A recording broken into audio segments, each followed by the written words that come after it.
Hello everyone, this is Junchan and we're back streaming some Haskell. If you've been following, you know that I've changed my format a little bit. Instead of doing something different every day in order to kind of pick up some steam and stay in the zone, build up on what we've built before, I'm instead going to be switching topic every week. So we are on our second stream today for our GStreamer Haskell focus week. So let's see where we left off last time, and let me do my traditional copying of the log folder and including the streaming log. And so the overall goal here, if you remember, is to try and explore a little bit like the video tooling streaming space, and with some kind of hard thing in focus, which is how could you, at the end of a long 4-hour-long stream, end up with like already cut 10 to 20 minute well-produced highlights or into some YouTube video that makes sense, which is a kind of a subset maybe of the summarization problem, which you find in AI and NLP and whatnot. As I was saying, something came up to my mind. Yeah, well, the fact is that, well, yeah, I noted this here, is that probably one of the subsets of how to see this more general problem, not technically, but maybe from a user experience problem or a more conceptual problem, is some of it is about tracking digressions and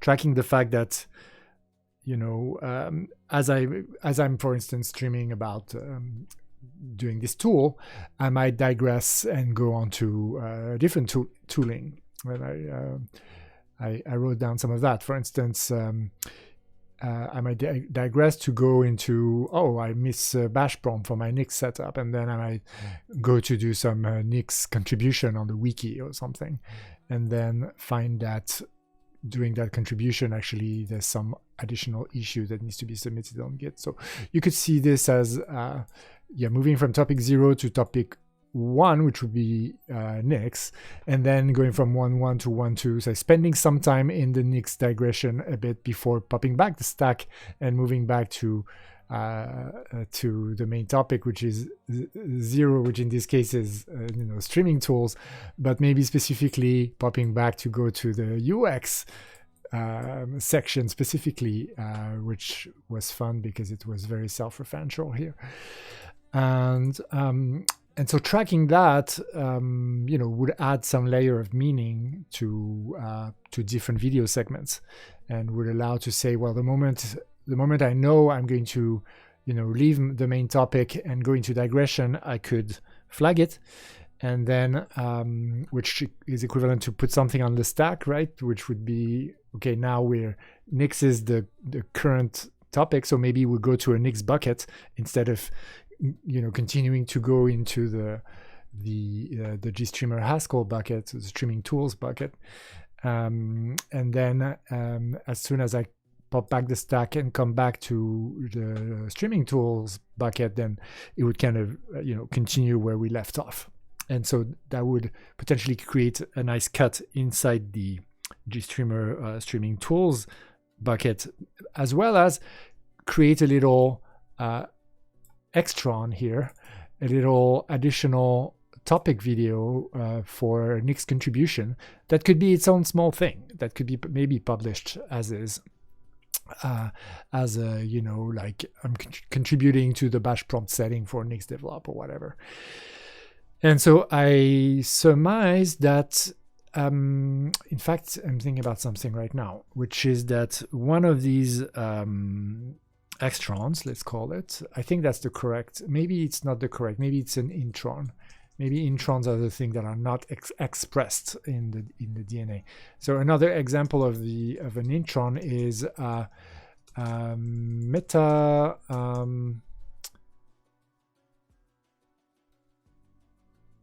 or signaling, maybe, of some sorts. meaning the moment where I might spend actually 5 seconds just saying, okay, and now let's go back to blah, which would be nice for whoever is following the stream to hear, but maybe not.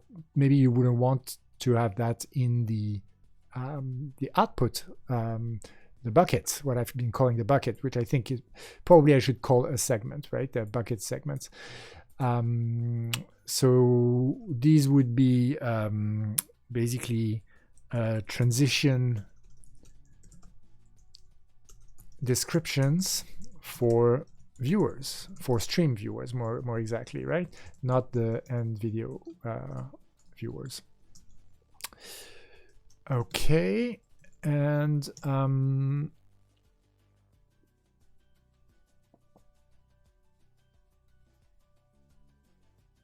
yeah, and something else, it could be that if I want to really push the the idea that I won't spend any additional minutes outside of my 4-hour stream to produce my 10 to 20 minute YouTube video or videos, then you could say in here there might be some basically tagging of the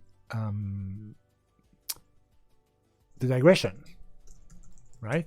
Not the content of the digression itself, but either before going into it, like from digressing from the main topic to the topic 1.1, I might use some controller or push some button to signal that I'm about to transition, and then I might actually somehow tag the digression. So it could be that maybe it's a keyboard combination, maybe a key combination that opens a field, right? A text field.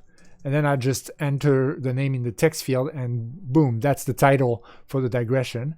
And then maybe when I exit the digression, maybe I get the text field again and I get the chance to just validate it and go on, or make a change to it and then proceed on. So before going into the digression and then exiting the digression, i.e. also known as popping back the stack. I was just watching Edkmet on Discord. I didn't get the guts to tell him that I was streaming some Haskell, but he used this popping back the stack syntax.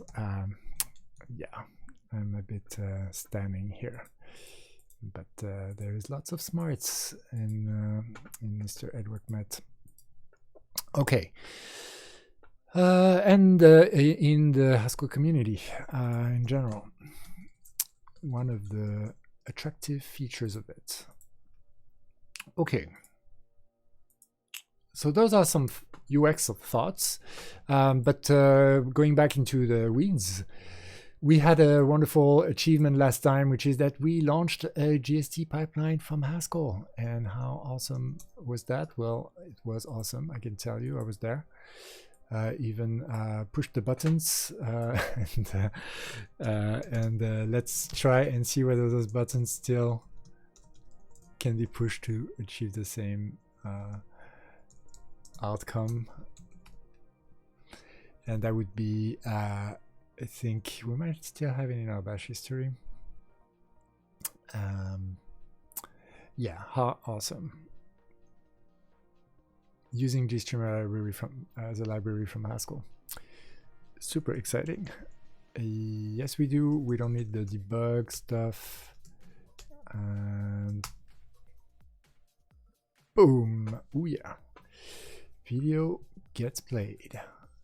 And we're using a pipeline that is something that we could write an equivalent of, and that we did actually when we were troubleshooting with GST launch. And I'm actually going to be writing this into our into the comments for the pipeline right there, just to say that this is equivalent to this, really, what we're launching here. So we didn't do much more necessarily than, you know, launching it from the bash, the command line directly. But in truth, I mean, so far, right? But in truth, we already had to work out some quirks because that are done by GST launch automatically, but using the programmatic API, the programmatic interface, we actually have to do some things sort of manually. I suppose you could say, in fact, you have to do them manually. One of those is to make sure that when the decode element basically dynamically creates its pad when it's figured out what it was supposed to play. You know, it could be a video, an audio file, could be a video file with some audio in it too. So in which case it would create two pads. So the downstream element needs to hook up to those pads as they get created, and so that requires some of this event-based semantic there, or syntax rather, on pad added for GST element of a specific pad that you're waiting to, then do some stuff in IO. In this case, what do? You get the static pad from the decoder, get the sync from the decoder. Yes, and this is the pad that you connect the dynamic pad to. So you get a sync pad from the get static pad thing, and then you pad link, which is going to be, I suppose, the equivalent as element link, except now you've also got a handle on the pad, so you can specifically map the pads and whatnot. It could be we need to look at, we'll learn about the API as we go along, right? But here, for instance, I don't know whether this is a audio video pad that we get there or just a video pad. The first one, I'm not sure, because the original example was with just an audio file, but now we have audio and well, we don't have audio and video. I think this 1.mp4 file only has video on it. So let's I think we have a sample. This one's supposed to yes, this one actually has this one has audio in it, and it doesn't play with our current code, whereas this one does. Okay, so it might be that that's exactly the reason why. So let's do the GST launch on that one just to make sure it plays properly. And that's sample.mkv. And yes. Here it is. Yeah.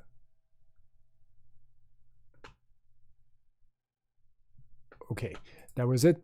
But yeah, I couldn't hear the audio because my setup is not yet the best. The microphone I have is supposed to have a computer output in addition to its on its headphone jack. It has both a direct monitoring route to the headphones from the microphone, as well as the possibility to mix in the computer audio. But it's a rotary control that is basically the equivalent of a fader, and that's not smart, because in fact it should really be something where you could independently control the volume of the microphone and the computer. The fact that you can only fade between them means that if you're in the middle, you only hear 50% of the microphone, which is usually what you don't want that for monitoring. Yeah, so it's not perfect. It's like life. Okay, so let's look at this dynamic path created, but we re-entered unsafely. Streamline schedule re-entered unsafely. Perhaps a foreign import unsafe should be safe. How interesting. Could it be that is because get static pad spinning this error?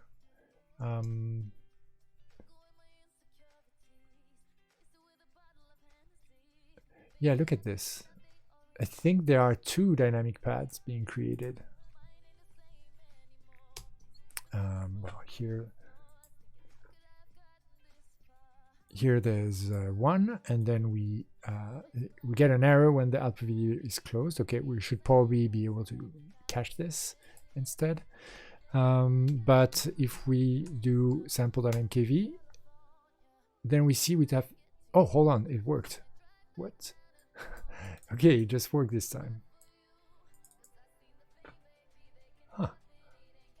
Interesting. We close and then, huh. Okay, very strange.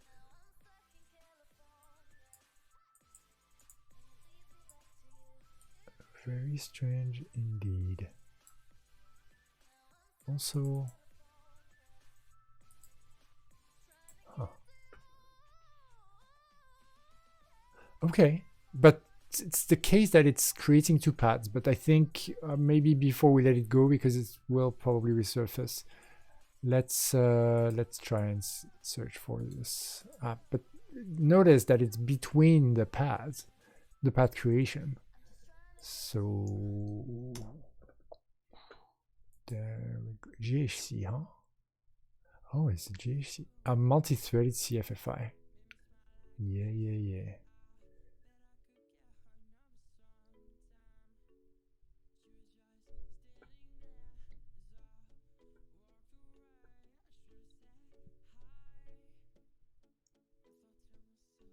Okay, we're not gonna find this here, so maybe GIGST.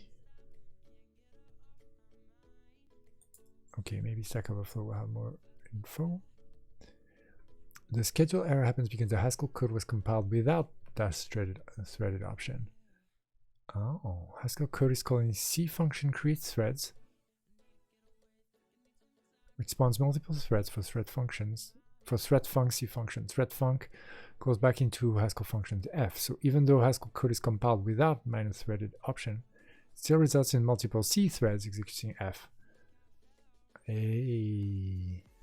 So, and I suppose then that it's non-deterministic whether GStreamer is going to spawn multiple threads, which I suppose in this case it doesn't. And I suppose it must depend on whether how fast these paths are created back to back, maybe. So, but this hints at the fact that if we add minus threaded to our GHC options, then in theory we should be good, right? How does this work? GHC cabal minus threaded, but we're gonna need some quotes, and GHC option minus threaded. I just have to run cabal clean. Oh, okay, don't know about that. Okay, maybe it goes here.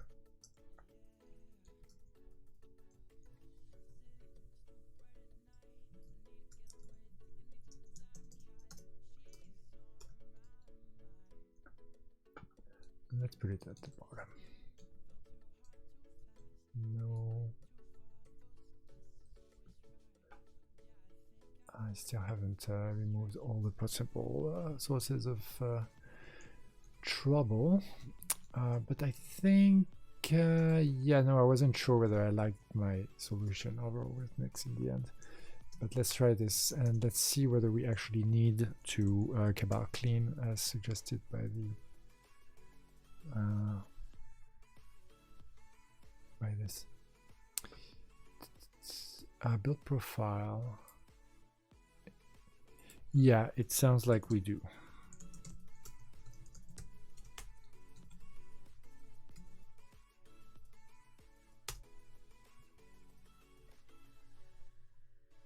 And well, it's not obvious, but the fact that it's recompiling many things, that might be important. But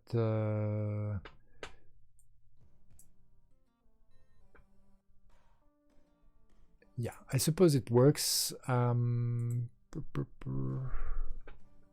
DSU option, executable.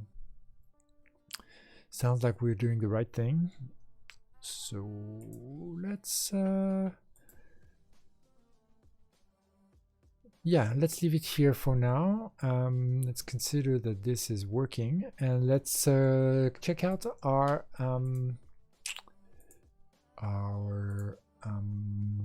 current task at hand, which lies in the declarative.hs. So let's look at our to-dos. Right, we wanted to understand why the sample pipeline sends an EOS. So yeah, maybe we should start with this because it will get us into some of the more simple, maybe low-level stuff from the GIGST library that we're using. And so I had to comment out this code because that's what was actually not making me able to run our program, because it seems like before even starting the pipeline, it sent an end of stream. And so I've been wondering whether that's really an end of stream, whether there's some problem with the constants, whether, yeah, so we need to go and try and work it out. Maybe I should also spell out what so the next step of the program will be. Yeah, we wanted to then continue in kind of like low level. Maybe this should be part of the kind of a low level or GST library. These two things, and then declarative GST API. That's sort of the next step where we want to follow in Oscar Wickstrom's footsteps and do a declarative API for the GStreamer part of the GI suite of tools.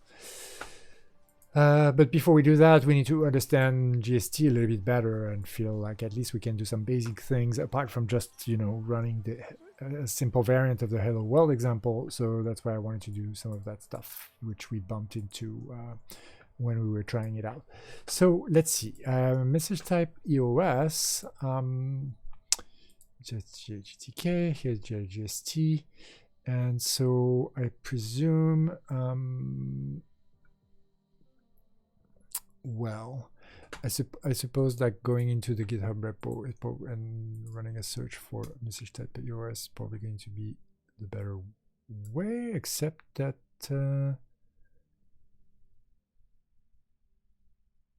that's quite interesting.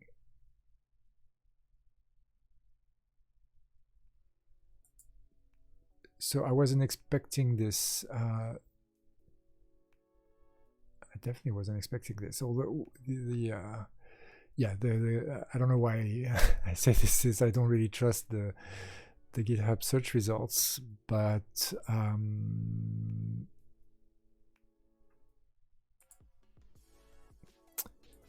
data.gi code gen. So maybe it's in the code gen. Let's look at where it lives. I would think constants or enums or even maybe flags. Probably not constants then. Enums maybe makes sense.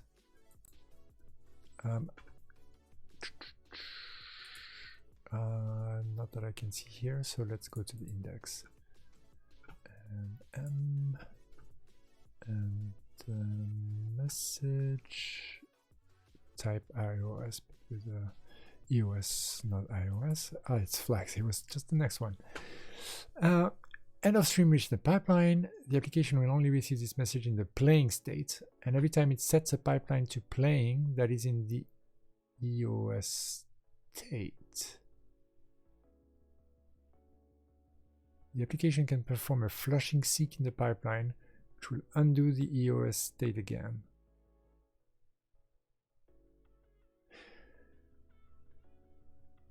Every time it sets a pipeline to playing, that is in the EOS state. I see. So if we're in the EOS state, then but that we set it to playing, then it will say EOS. So is that what's occurring? Are we at end of stream before we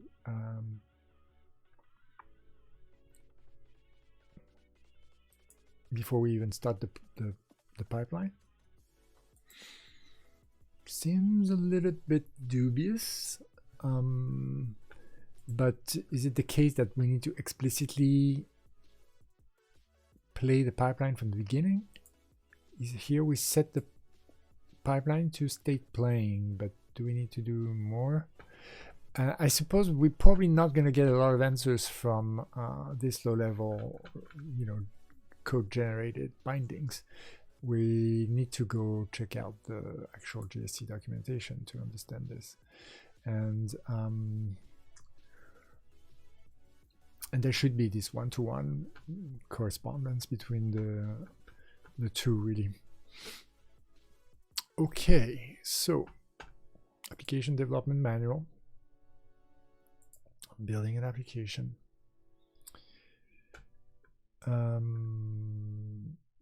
Building an application,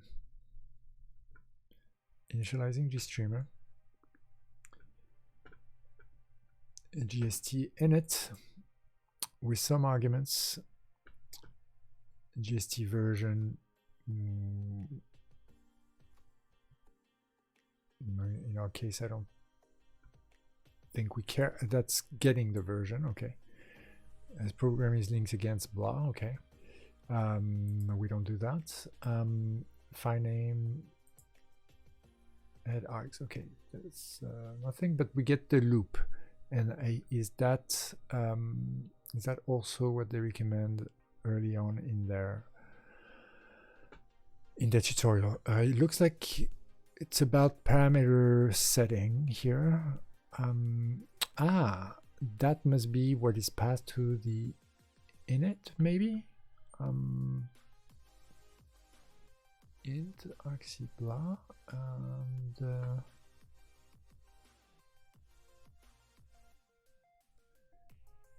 I think it's just a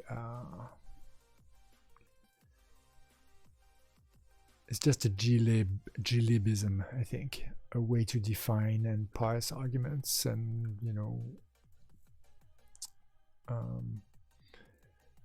provide some CLI flags and whatnot. So we don't really care for that.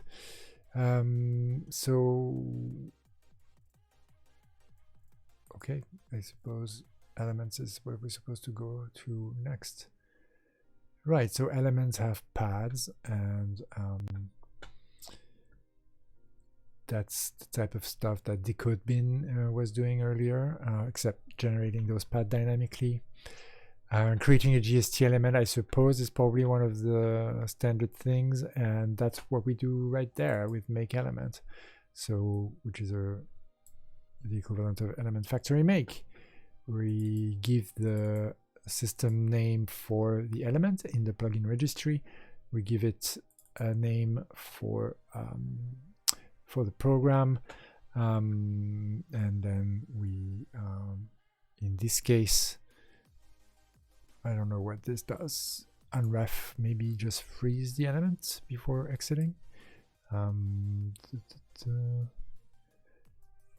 Probably. So after checking it, it unrefs the element. Yeah, it does check whether it succeeded or not, which in here is a flag for element. In our case, I suppose it would probably just fail.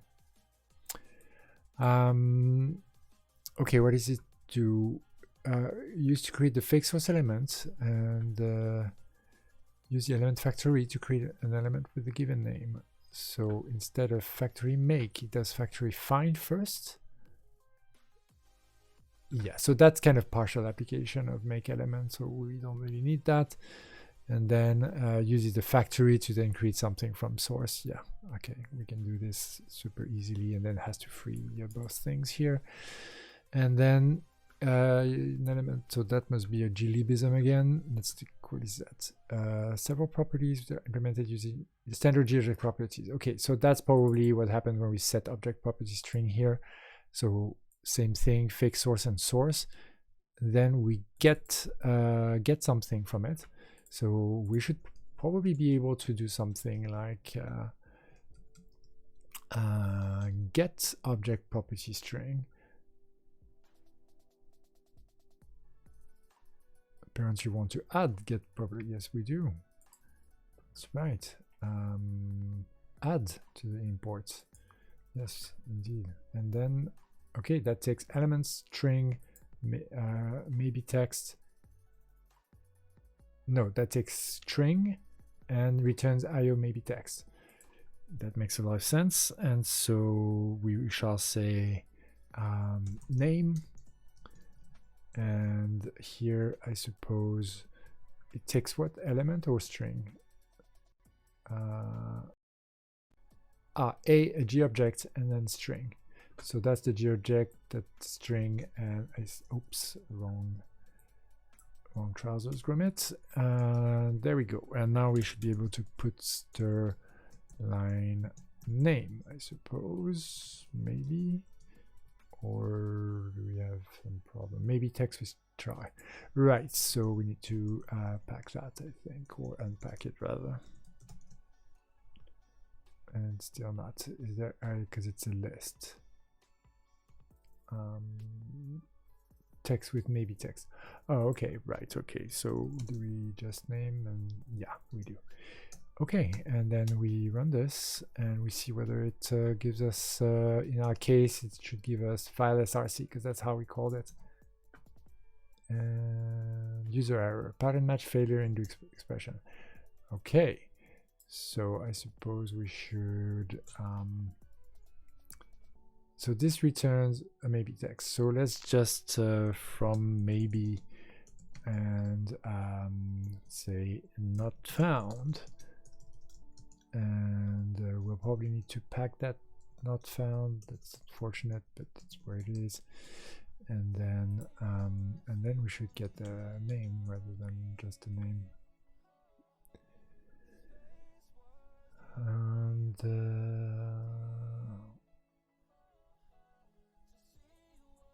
yeah, that's all good. What's the error? IO text with actual type text. Oh, okay. So you mean we what? But hold on. Ah, right. Okay.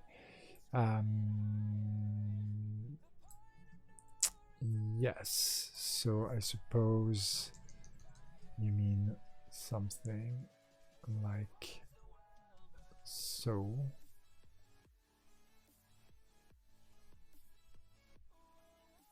A text with list of chars, and then we unpack name.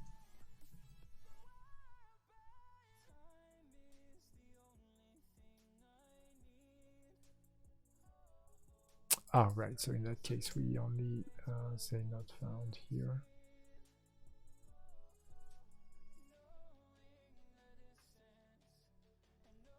Oh, okay. Well, fine.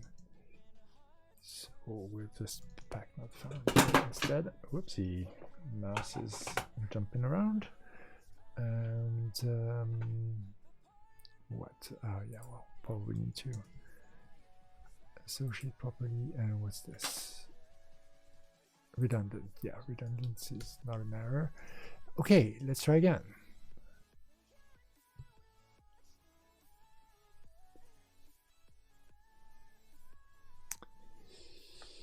Not found or no found.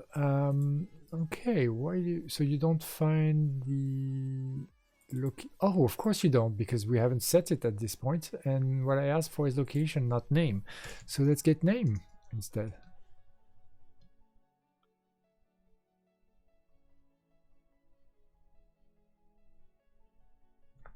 And we get file src. Lovely, lovely. And let's also like make sure that we don't pollute our stuff too much, because we have lots of stuff happening already. And in fact, dynamic path created. Yeah, of course. So yeah, we have the confirmation like this. This callbacks get called twice. This event handler. So yeah, we do know that. Yeah, I'm going to put this a little bit indented, and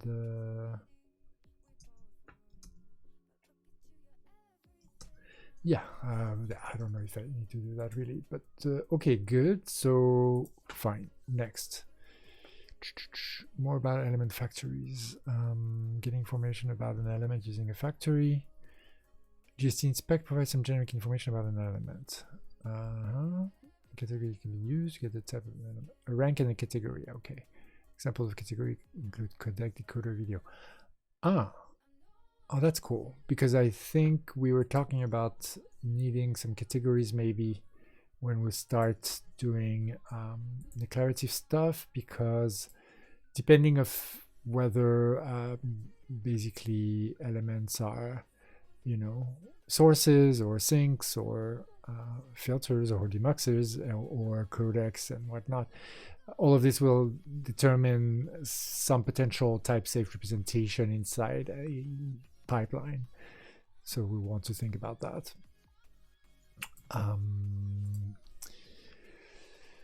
Okay, and right, so information, codec, decoder, video, codec, encoder, video, source video, sync video. Okay. And a whole lot more. Okay. GStInspect will give a list of all factories, and GStInspect factory name will list all the above information and a lot more. So here you do an element factory find, and then from that factory you do get name, which apparently can be done in a way that's not the get object property, but presumably it's the same. Although, hold on, GST plugin feature is a part of the game here. And this is plugin feature get name. So that's something different. So let's check out how we get features. And feature, not in GTK. How about here? Feature, yeah, plugin feature is a type of object. So is caps features, but that's something else. And plugin feature, memory management wrapper type.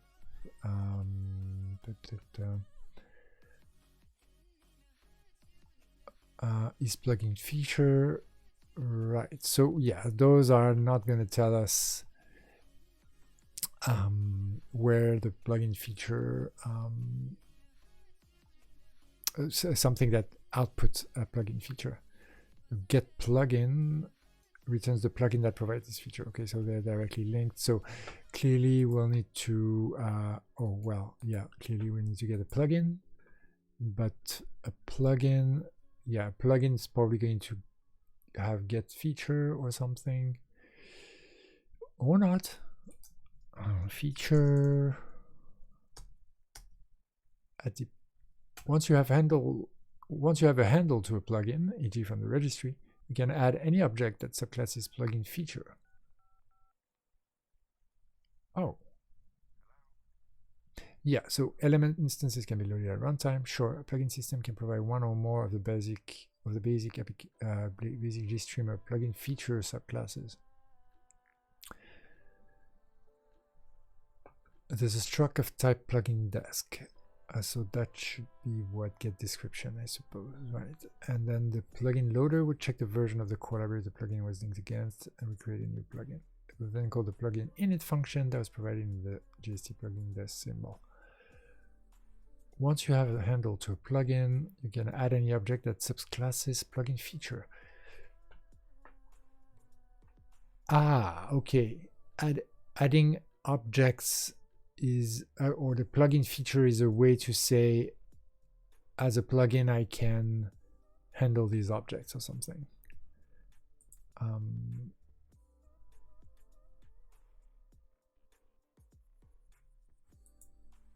Maybe. What's get description then? It gets us just a text.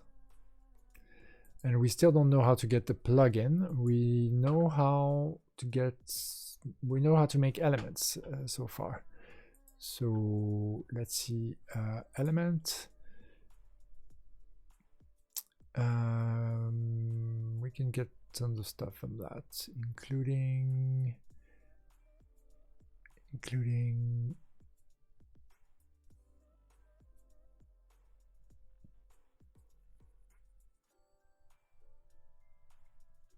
well, we can get the factory, which I suppose, yeah, it's the one that was used to create the element.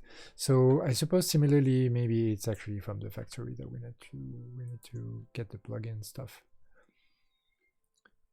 Element type. It's a G type. The type can only be retrieved if the element factory is loaded, which can be assured with plugin feature load. So clearly there's a connection between elements and plugins, which we assume because this I think is a plugin name. So is make element is from here, no? Make element. It is not. Where is make element from?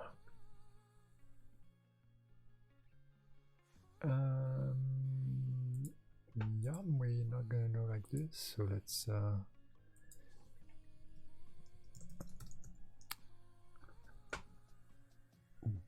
okay. Did I miss something? Ah, yes, of course I did miss something. Make element is already a utility function. So element factory name is a text, so it's really element factory make that we're looking at, and I suppose that this existed on the page that we were at. Yes, indeed, that's the main thing. Takes a factory name and then the name of a new element or nothing to automatically create a unique name, and then returns an element or nothing. Yes.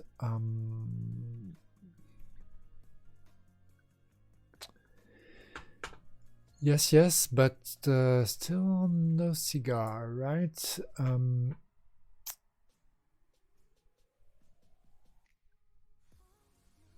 Plugin feature get name, that's supposed to be done from a factory, but we still can't find that exactly. So let's see. Well, let's go to the complete index, I would say. And then let's get plugin. After registry plugin added, another plugin dependency, catch plugin error, clear plugin stuff. Missing plugin, see registry plugin, a callback. Lots of plugin, like these look like utility thing. Get plugin description. This sounds more like it, right? Let's move this here. Get plugin feature, get name. So not exactly that, actually.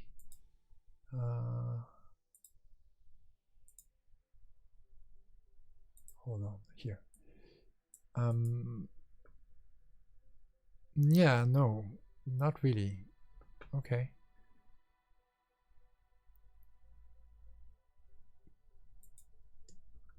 Yeah, we want features, so none of those. Okay, let's try and find the next thing. We missed one. Handle plugin error. That's not that. Is plugin feature. Okay. MK plug, those are constructors, probably low level stuff. New 0 plugin, we don't need that. No plugin filter, no registry, probably flags. On registry plugin added. Plugin, plugin feature, get plugin name. Hold on 1 second, let me go back again.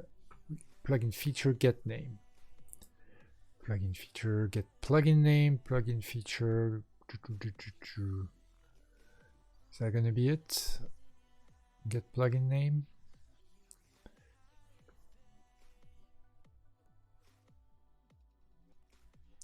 Looks like so, right?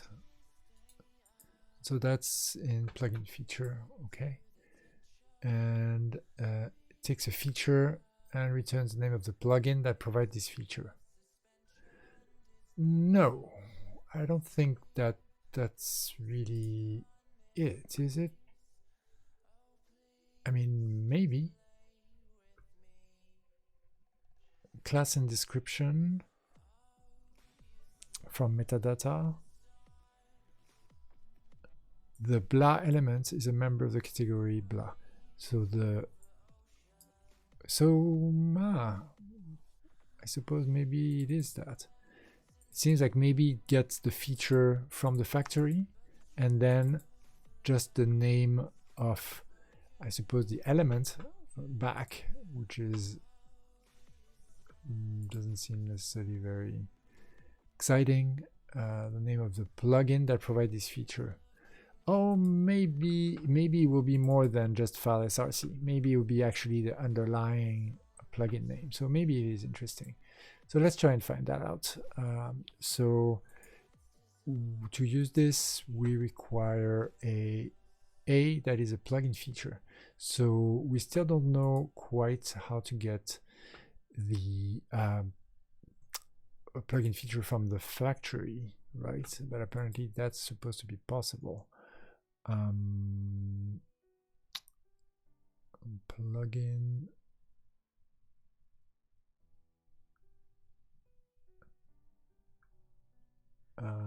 Yeah. So let's suppose let's click here and then let's go down. Registry a plugin, so a bunch of registry related things. Some way to set things in the plugin description.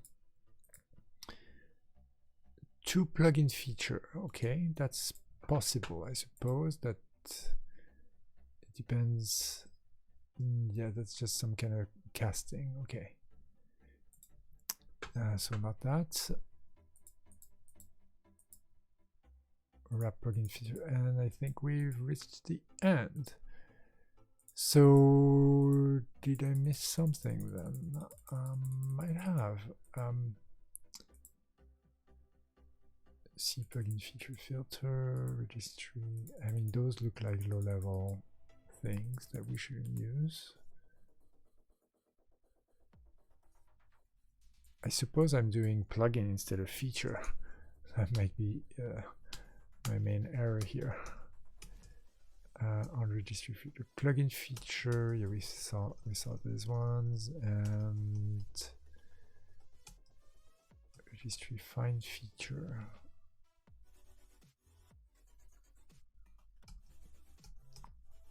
To plugin feature, value get caps feature, caps features.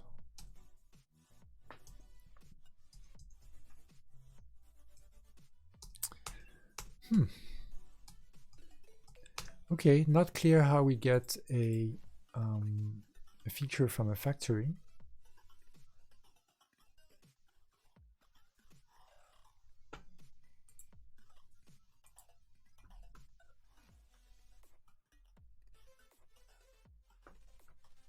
Yeah, definitely not clear how we get a feature from a factory. So let's look at the factory again and try to work our way.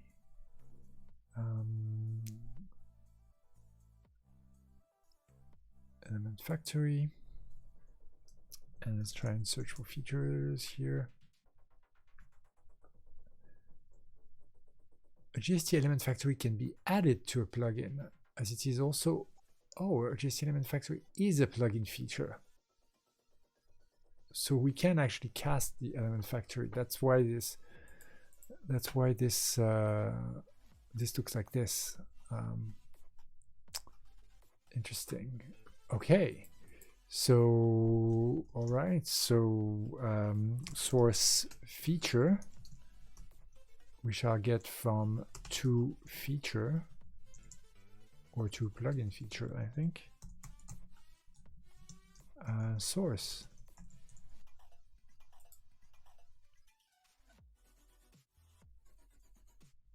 Yeah, that is what we want. Borgia GST. And is that the right type? IO plugin feature required ancestor plugin feature not found for type element. So we can't do the casting like this apparently.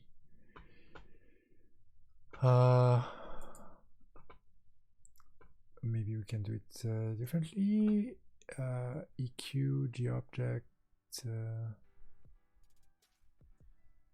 is element factory.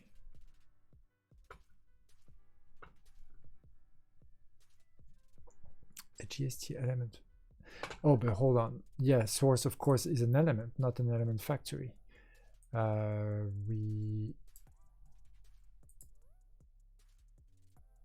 Element factory make takes a factory name but returns an element, whereas now we're saying we want an element factory. So I suppose we could get the element factory from the element. I think that's possible. So let's do that. It feels very object oriented, but fine. Get factory. There we go. So I think we need to just do get factory of this, and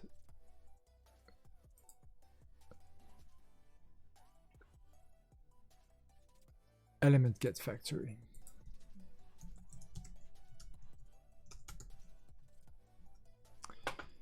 And what's your deal now?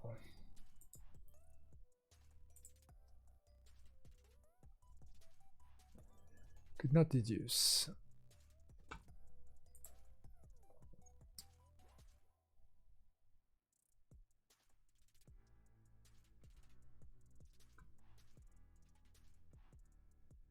So that's hard to read error message.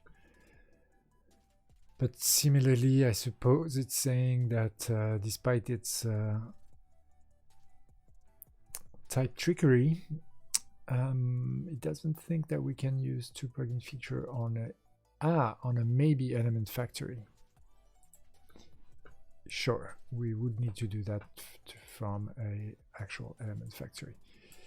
Understood. So let's case on this, and if it's just a factory, then we shall maybe equal oh, okay, I think oh yeah, here we go. Then we should do this. Otherwise,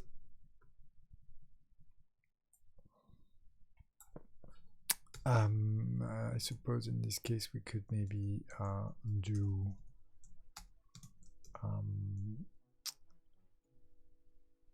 well, it would be a feature, right? Whatever that is, and then we maybe will return, I'm not sure, and then I mean we do some IO, right? So we put Sterline what, and then here, is that wrong? Is that really supposed to be this? In fact, I think it is. And here we just well, I suppose we could, can we just return? Maybe not. Why not though?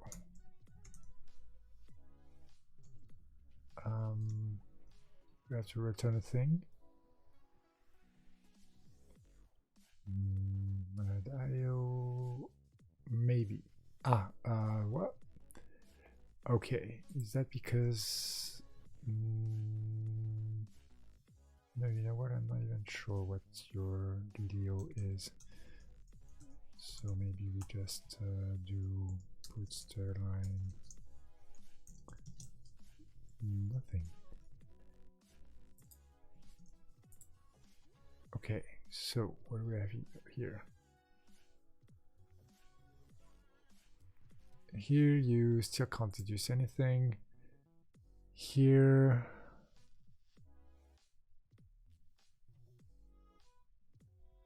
you want an instance monad IO for maybe?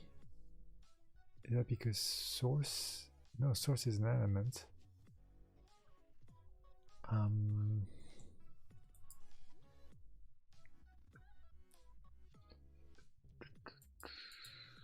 Let's see.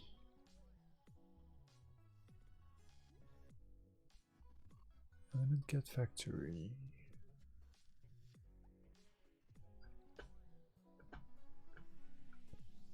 Oh. So M. Oh, I see. I see. Okay. Okay. So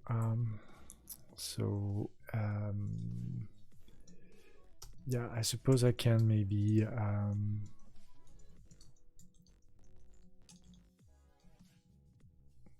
do I even do this? I say that this is maybe a factory, and then I case on the M factory.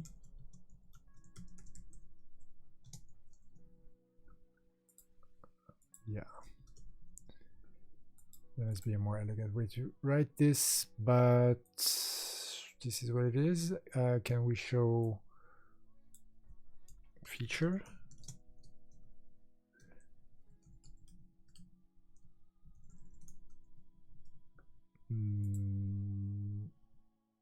Use print, sure, but you don't have you can't show plugin feature,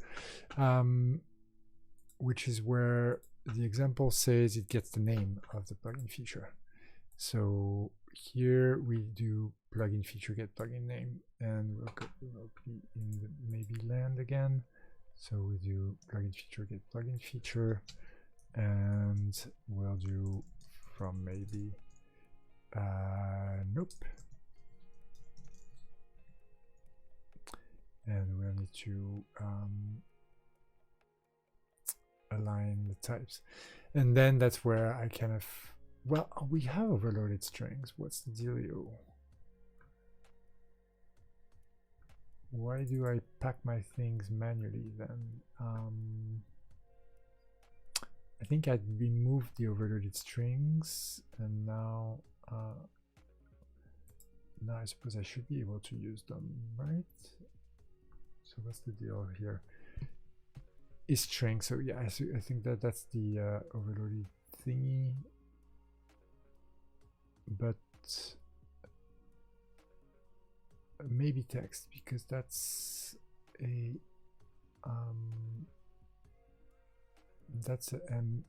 M maybe text, right.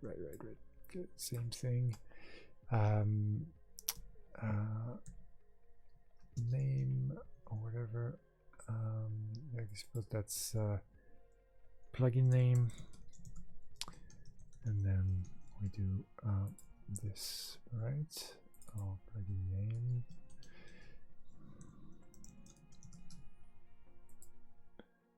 Yeah. Okay, let's try it. And let's drink a bit.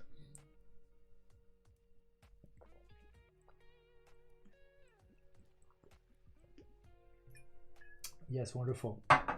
Core elements. So let's now do it the CLI way, and I think if we do file src, it tells us that it's file source, and it comes from plugin name core elements. Wonderful. And so in theory, we could also get these other things, like through the metadata, we could get the class and the description. And class is this. And so that's source/file. And so it could be that that's the thing that we want to interpret in some sense, because it seems to have some structure to it. Although it's yeah, it's stringly, right? So we don't know whether we definitely want to rely on that. But good. Then what? Finding out what paths an element can contain. Perhaps the most powerful feature of element factory is that they contain a full description of the paths that the element can generate. So indeed, we know that this can generate the source path, and that's always available. In contrast, if we look at the code bin 3, for instance, some of that stuff is on request, and that's the sync capability actually. So there's some sync that's always available, and but there's some addition. We can add some things. It looks like. And then it can also be a source, but then it can also have video and audio. And I suppose it's just dynamically creating those. But I think that's the sometimes availability that defines that, I would imagine.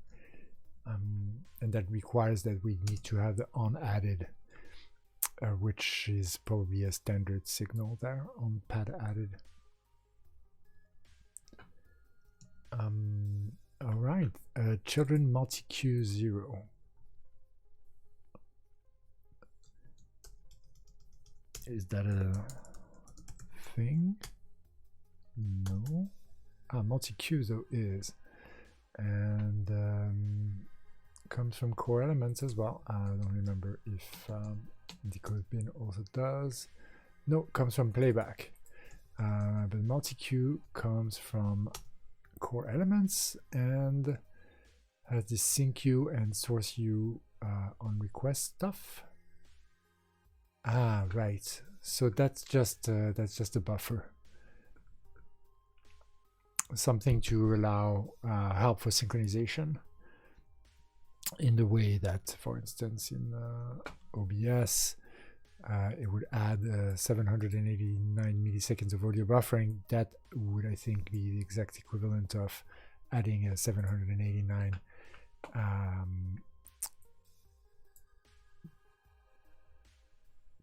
well, level, maybe not level. I'm not sure what the terminology would be, but I would say large. A 789 millisecond large queue, I would think. Max size time, maximum amount of data in the queue in nanoseconds.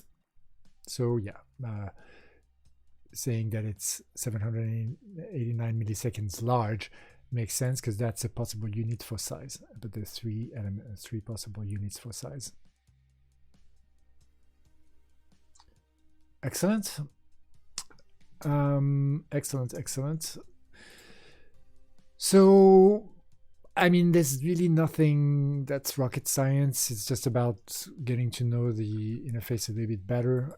Maybe you want to take a look quickly at what a bin is supposed to be. A bin is a container element. You can add an element to a bin. Since a bin is an element itself, a bin can be handled in the same way as any other element. Therefore, the whole previous chapter applies to bins as well. Right. So we did see that. And yeah, in command line pipelines, you can give bins names and then reuse those bins elsewhere in other pipelines. So that's all fine. A bus. What's a bus? A simple system that takes care of forwarding messages from the streaming threads to an application in its own thread context. The advantage of a bus is that an application does not need to be thread aware in order to use GStreamer, even though GStreamer itself is heavily threaded. Every pipeline. So what does that mean about, so we did create a bus in the example, pipeline get bus, and then we get a watch, and that's then used to, that's not used for the added pad. We should be able to actually use that, but we don't. We use the bus for the messages. I'm thinking about the fact, like the error message that we got about the multi-threaded.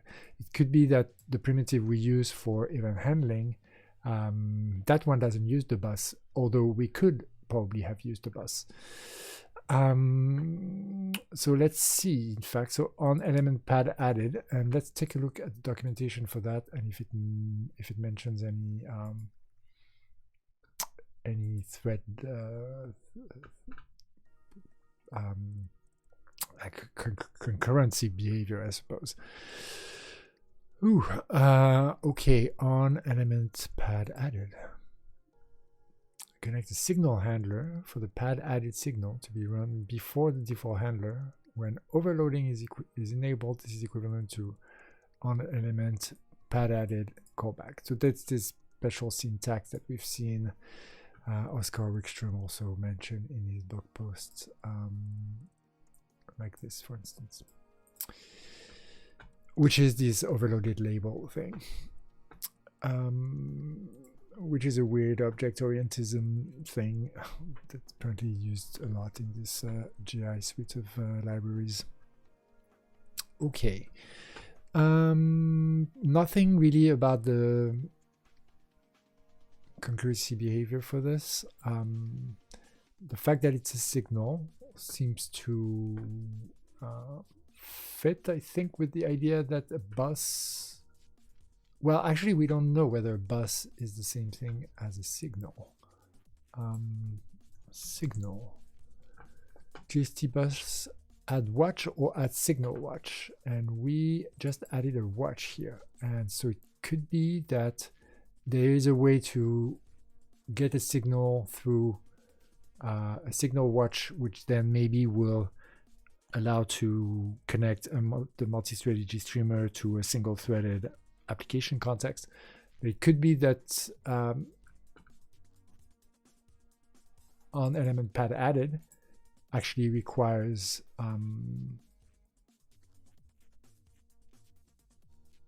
some thread management, some locking management somehow, some concurrency handling. Pattern capabilities. Let's look at bus just once more, just to check it out. Yeah, because it has the message types thing. But message types, we kind of get around that. It's not necessarily super complicated. So, and then pads, and then dynamic, right? Sometimes pads are the dynamic pads, yeah. And so that's when you need to do the old link factory make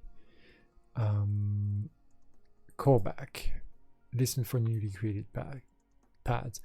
So that's done with signal connect.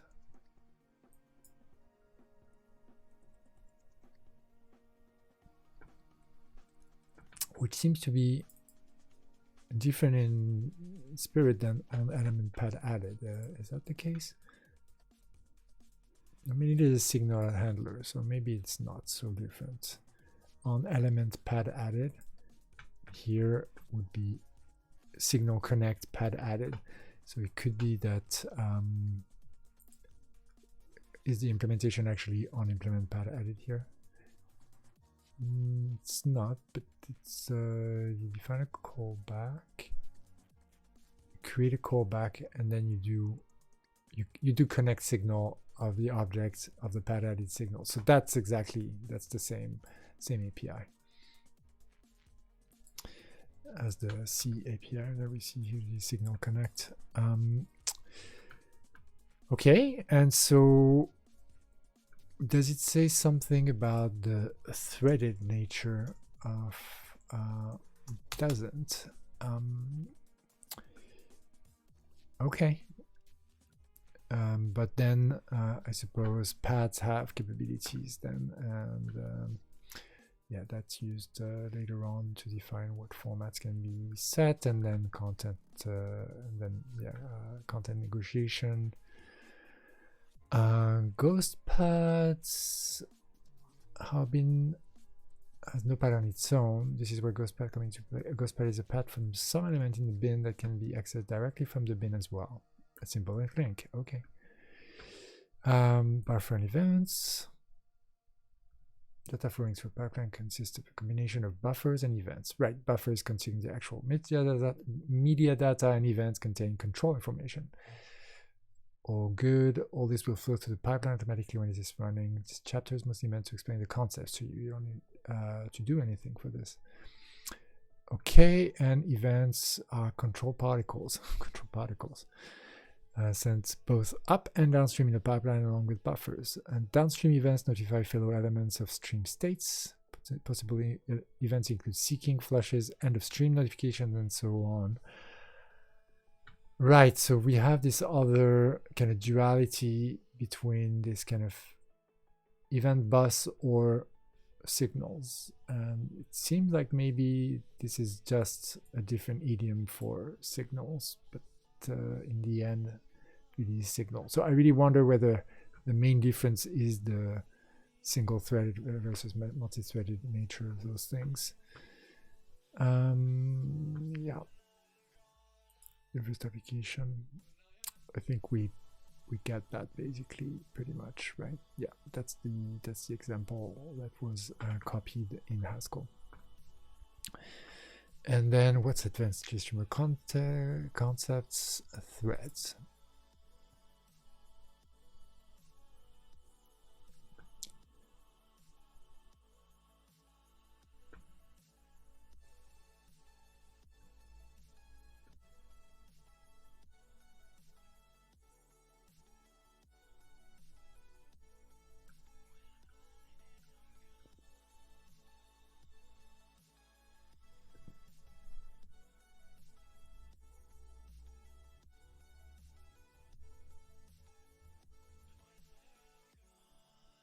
Interesting.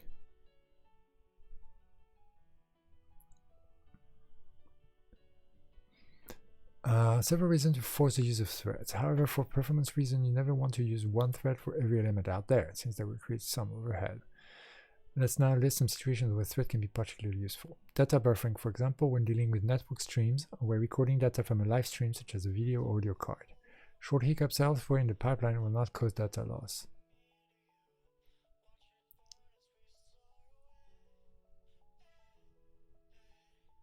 See also stream buffering about network buffering with Q2. Okay, so we'll check that out. So here, there's an independent thread to do data buffering from the network.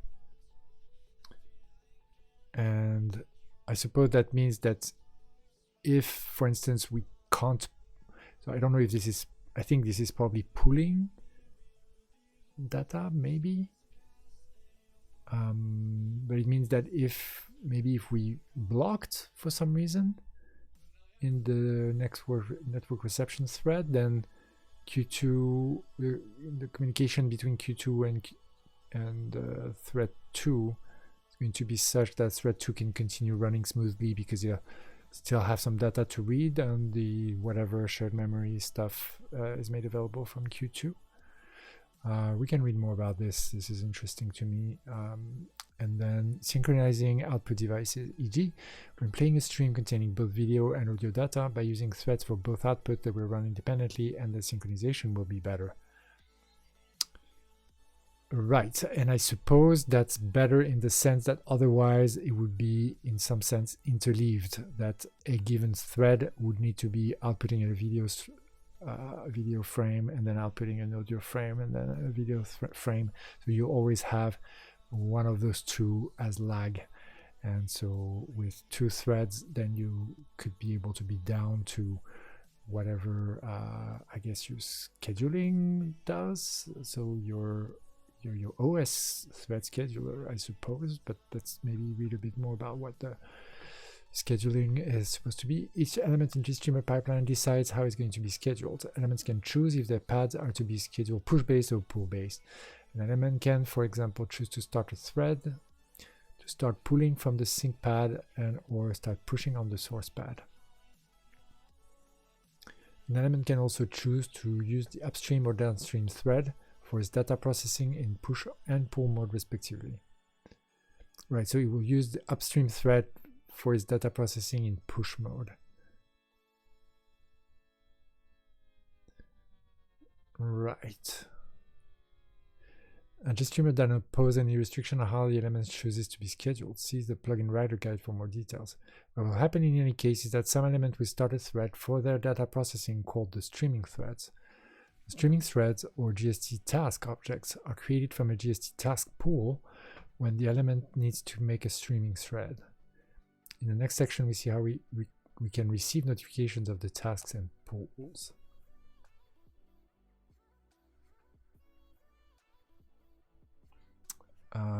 Fully thread safe. Most threading internals are hidden from the application. Should make application development easier. However, in some cases, applications may want to have influence on some part of those. allows application to force the user multiple threads over some parts of the pipeline. GStreamer can also notify you when threads are created, so you can configure things such as the thread priority or the thread pool to use. I see. So I want to add some tooling around that, just so that we at least find out what the scheduler is doing, and see whether we can map that to some of the scheduler error that we saw earlier, maybe by even removing the dash thread flag we added in GHC, just to see whether we can reproduce the error and catch it with different thread scheduling settings. So what's that? Pthread, prepare, cleanup, push, join, RT pool. Important function to implement when writing a task pool is the push function. Implementation should start a thread that calls a given function. Most involved implementation might want to keep some threads around in a pool because creating and destroying threads is not always the fastest operation. Okay. In the next step, we actually configure the custom task pool when the fixed source needs it. For this, we intercept the stream status message with the sync handler.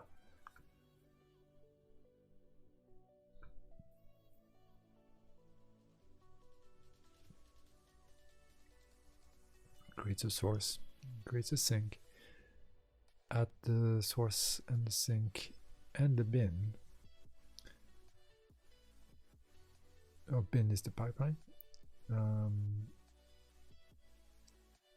Alright, adds fixed source and fixed sink to the bin, then links fixed source and fixed sink, then start the loop, then gets a bus, enables sync messages, and then adds a signal watch and connects sync message stream status.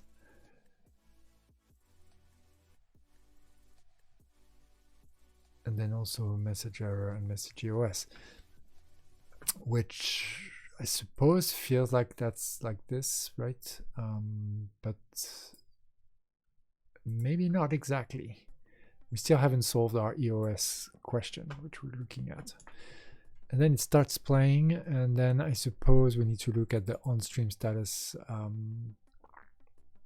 callback, which parses the stream status, gets some message, and if it gets the task, then it does something with the pool. It assigns the task to the pool.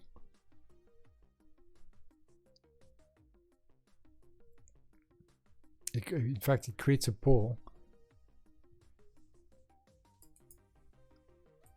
and it assigns the task to the pool.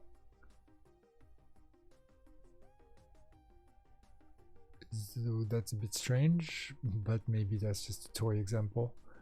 I suppose it needs to create, on create it needs to create the pool. Yeah, it's just that right now I think it's intercepting only one task, the stream create one, and so at this point I suppose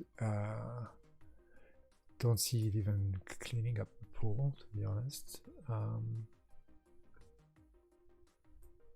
Maybe that happens automatically, but yeah, that's not going to give us a lot of information. It's not even clear how you really force threads from an API standpoint, or whether that's something that you do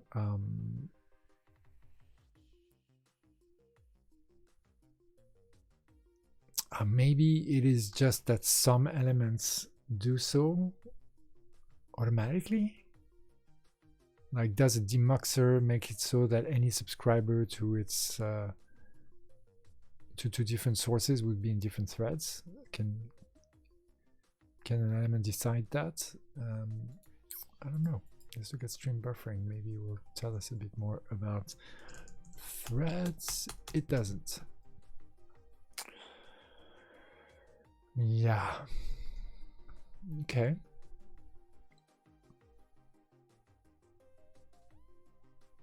Let's see if we have some visible thread related functions in here. Error thread, task thread func. It's a callback.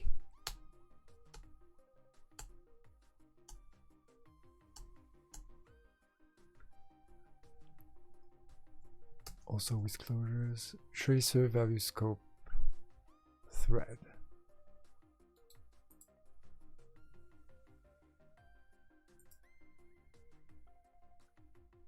Tracing record would contain field that contains a measured value or extra metadata. When such metadata a value that tells where the measurement was taken.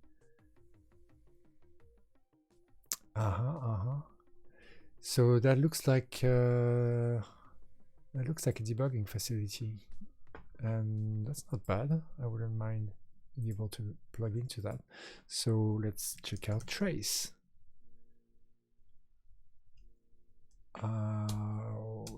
Stack trace, get tracer param, objects tracer. So there's such a thing as a tracer. Yeah, is tracer, tracer factory. Set tracer params, to tracer, tracer factory.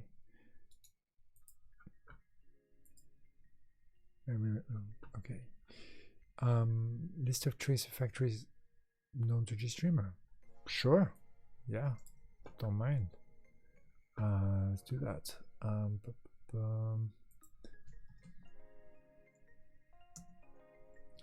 Tracers and tracer factory get list. And what do we do once we have a tracer factory? We get type, I suppose. The G type for tracers. That sounds good, I suppose. Tracer type.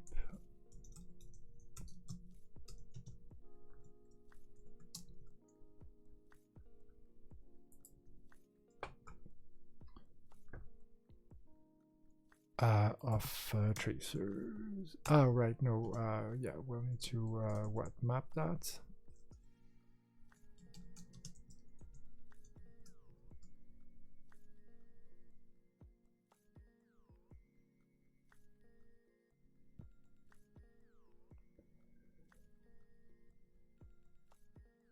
And list of tracers tracer factory.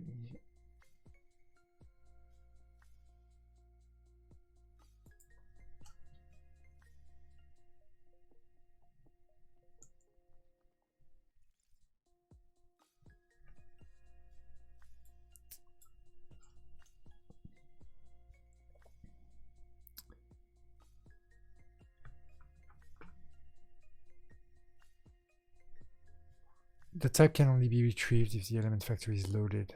It can be assured with plugin feature load.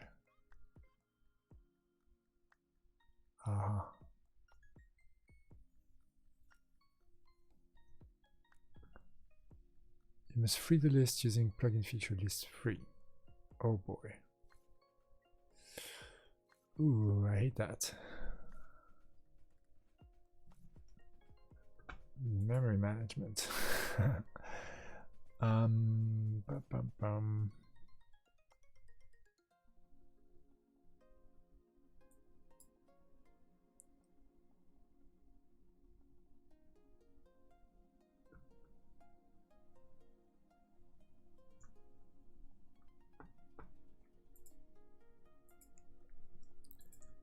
Tracer.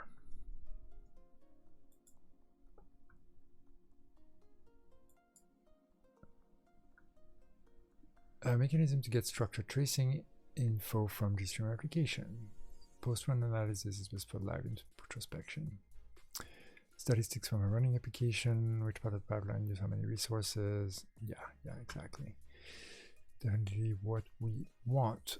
Certain GStreamer core functions such as GST-path push or GST element add path will call into the tracer subsystem to dispatch into active tracing modules. Developers will be able to select a list of plugins by setting an environment variable such as GST tracers, blah. One can also pass parameters to plugin. GStTracers equal log event buffers stats. When the plugins are loaded, we'll add them to certain hooks according to which they are interested in. I see. Let's look at the other GST example. Are there other GST examples? The GST GTK, GTK ethnic signals, Cairo, or that I suppose this is only, yeah, GTK stuff, not GST stuff. Custom container, is that GST? It is not, and I suppose therefore really this is where we have GStreamer video into a GTK X11 window, which is interesting in its own right. Also because it will have some stuff, I suppose, on how to manage the main loop when you're also managing a windowing system. So that'll be interesting later, but maybe not right now. So a dbus, what about that? Does this have no GST, just GIO? Interesting. A dbus server.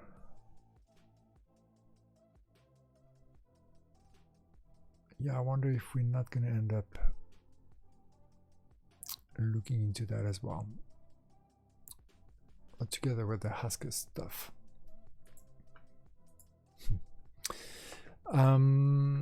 Okay, so we're not going to be helped here. Let's take a quick look at the tracer API.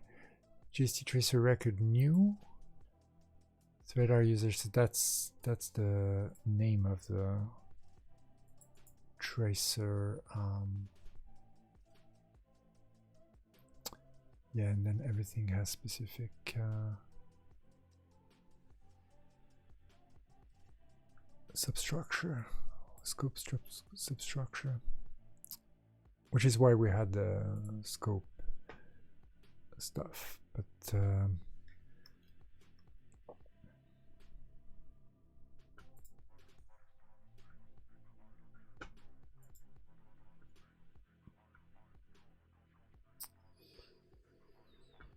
But this is not necessarily super easy. But let's just do something a little bit simple. Meaning, can we not pattern match? Right. If we do, then we need to do it like so, I suppose. And then this will just be as the first tracer, and then we'll get the type of that. Is that really yet? It looks like that's really one of the only thing of interest, I suppose. I suppose we're getting factories, so this is really tracer factory, right? So we can get some tracers out of it, but let's look at its type first. So put Sterline and tracer type. Can we show this? It looks like we probably can. Very good. Let's check it out.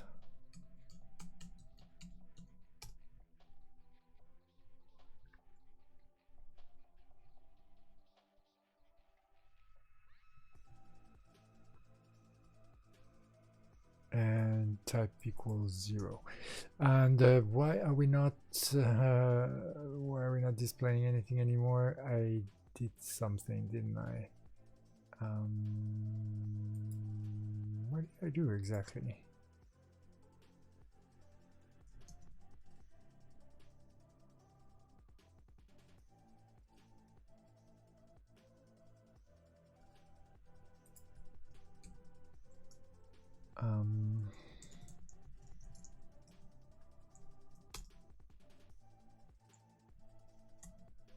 Oh, I uncommented the EOS quitting stuff. Yes, that's what I did, of course.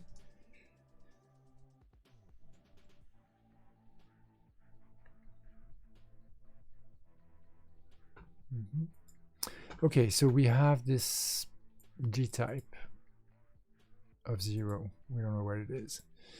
I suppose there must be some tracer type enums.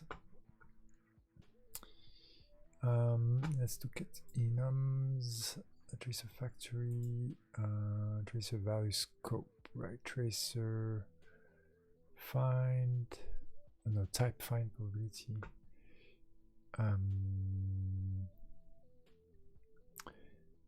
Value scope, I don't think, and this is, yeah, we are in enums here. Okay, so probably we need to go in the index again and tracer type.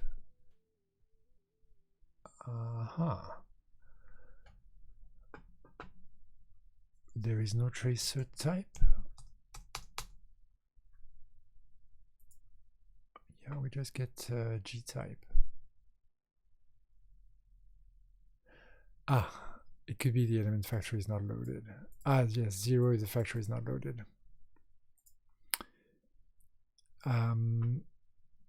So we need to do plugin feature load somehow, and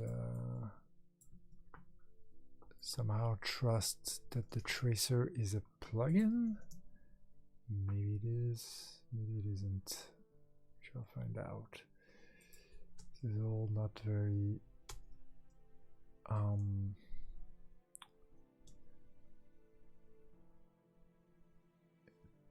yeah, so we can ignore the return from that and say tracer factory. Yeah, seems like that would work. Maybe.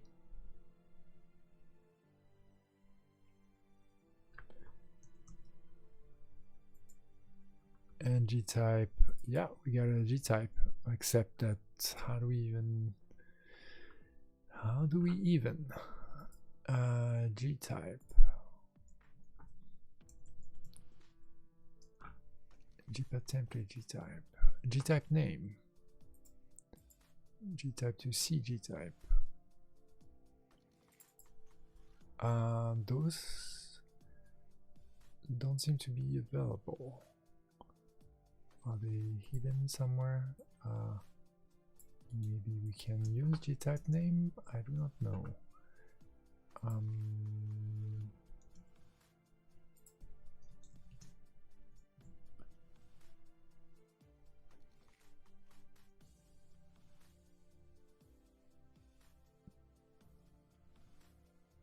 G type namestate G type to an IO string. Okay, yeah, sure, sounds good. So I think, can't I do this then? Yes, I can. Yay, I know a little bit about monads. Okay, and GST latency tracer. Nice. Okay, so in theory, if I knew how to, you know, like map over lists inside monads and whatnot, which I should know, I just haven't been doing enough Haskell lately, then I should be able to get all of the tracers. And so do we need to call, if we, how do we instantiate a tracer from name?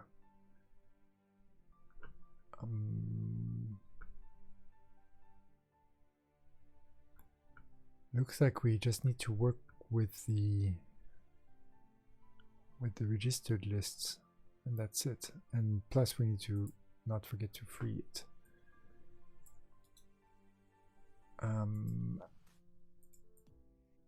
Is that after we've loaded it? I don't know. But I suppose we take on good habits and free that. I think we actually don't need to do this, right? Yeah.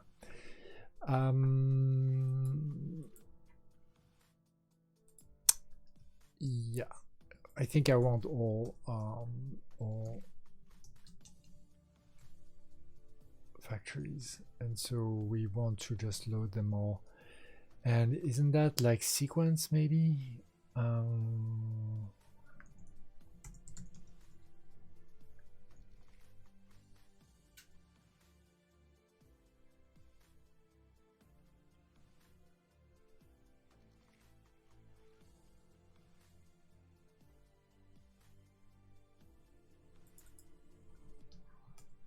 Or it's just fmap, but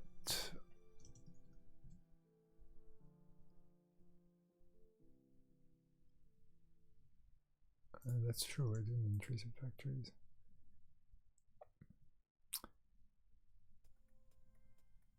So here,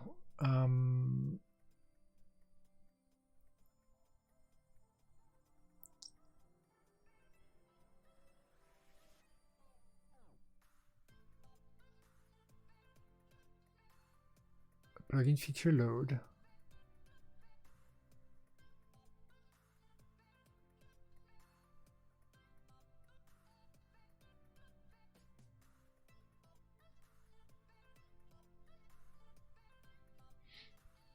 But we don't care about the return type. Do we need to do this?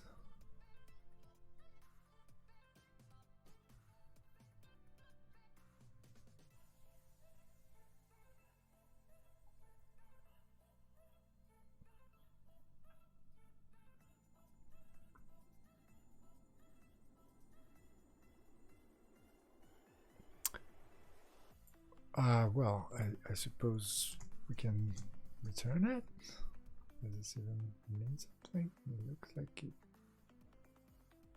Why not? What? Oh, okay. What? You just delete my code? What? It does nothing? Holy moly, it doesn't. It does nothing. Okay. That is not what I was expecting.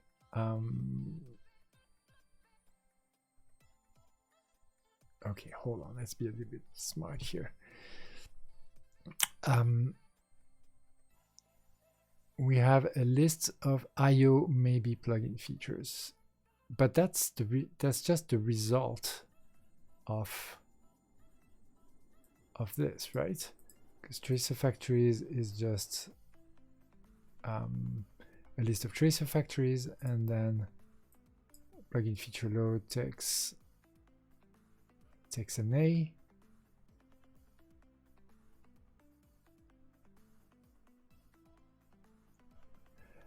Right, the problem is that this is oh, hold on. I said I know a little bit about something about monads, but is that? No, still not.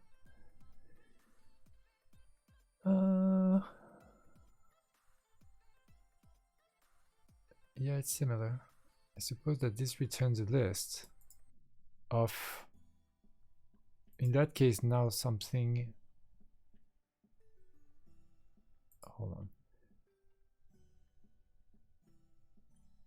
Okay, well, then you want to return that. What's the deal? It's redundant. Could you avoid that? No.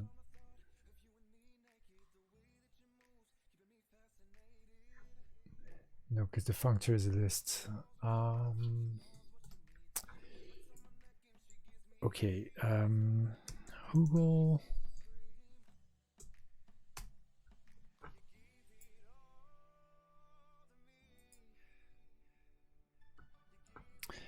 What do we want? We want. We have a plugin feature load is a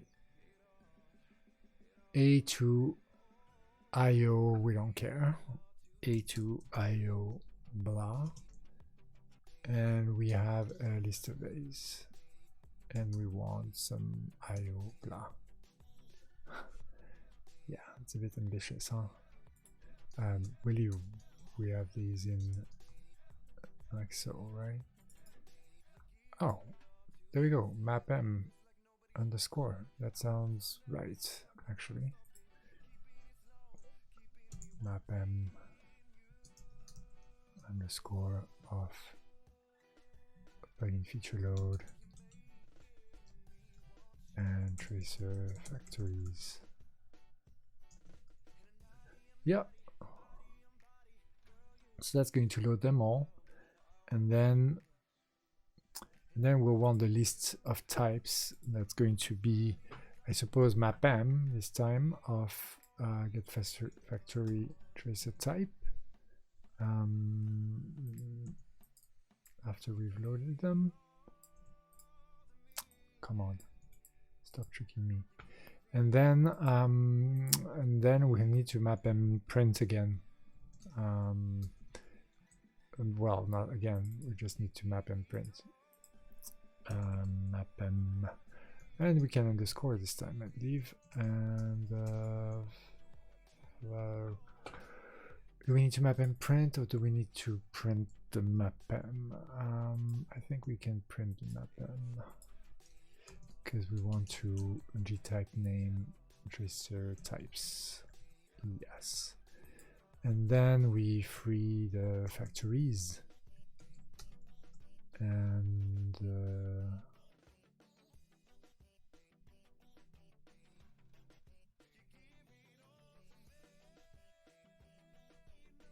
maybe we map them actually.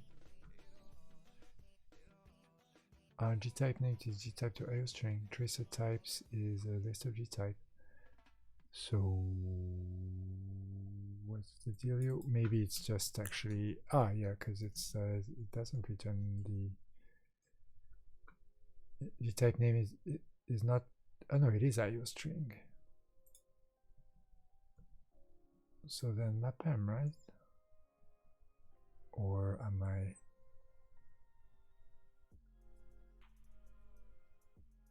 Gtype to IO string.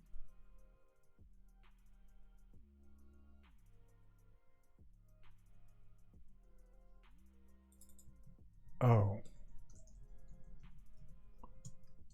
is it this?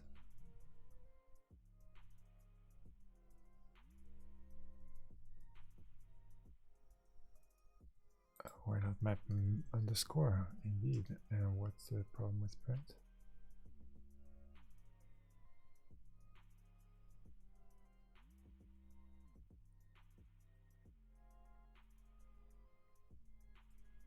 Oh, gtype name already returns. Well, but we need to print something. What the? Oh.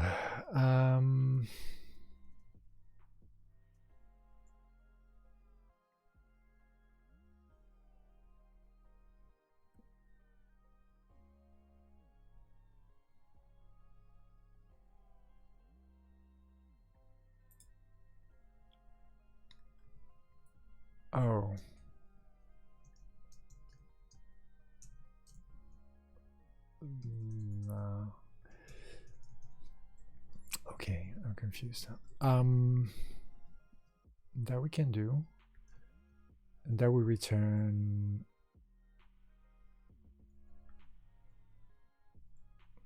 Actually, a list of well, if we map them, it's a list of strings, right? And then we can just print print types, right? Yeah, we don't have the superpowers yet. We will level up.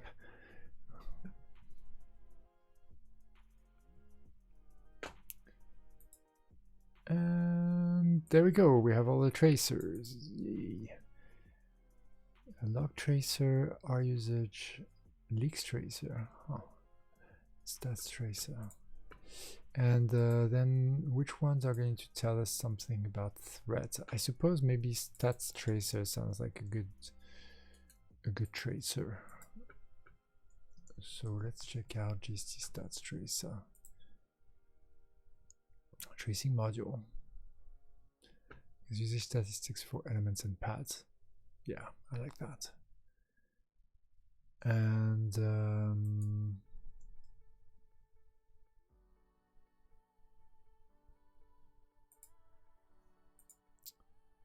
just has a stats tracer struct. And, we don't know anything else about it. It's a little bit on the minimalistic side, I suppose. But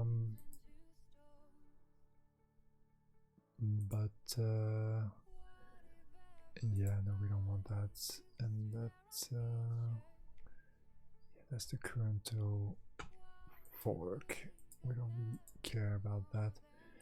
So let's just see what we can do with the tracer. Let's see whether we can load the GST stats tracer. How would that work? We need to get the right one. Plugin feature is not what we're into right now. Plugin name either. We've done this. Right, to tracer. And so I suppose tracer factory, then if we give it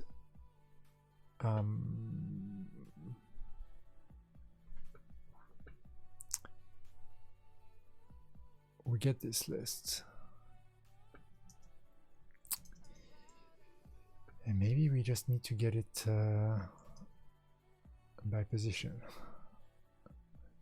0, 1, 2, 3. I'm afraid we might have to do that.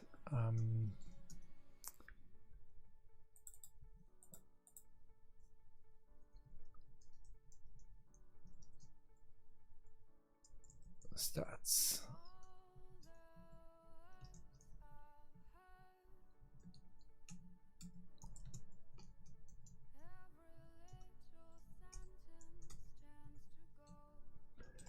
And then we have a tracer factory at this point.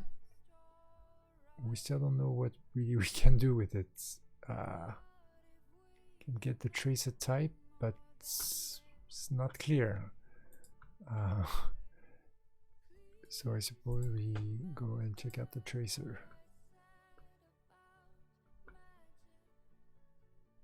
But we don't know how to get a tracer out of a tracer factory. So we are at this point still blocked unless we know how to use tracer record.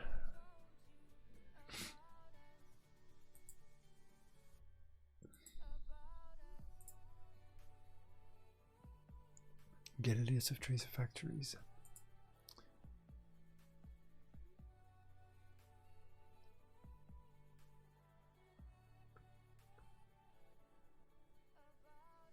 G-type.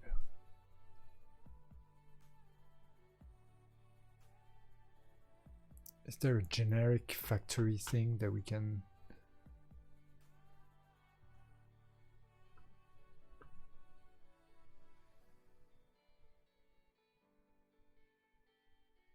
Yeah, maybe we.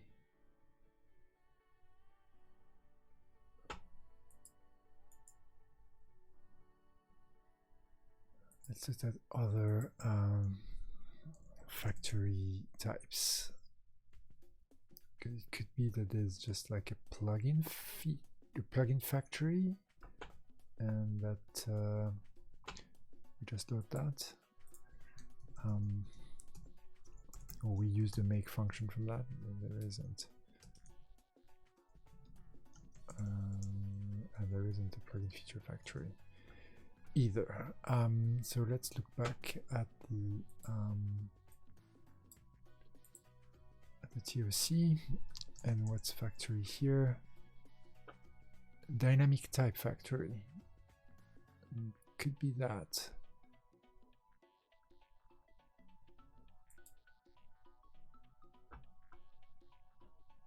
It represents a type that can be automatically loaded the first time it is used. And on standard type, blah.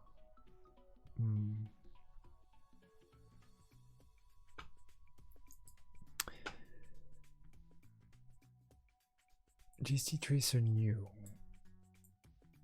Thread R usage class. We don't have that, do we? There is a R usage tracer. Can we GST inspect? Well, let's do thread R usage. That doesn't exist. Let's say R usage tracer. No.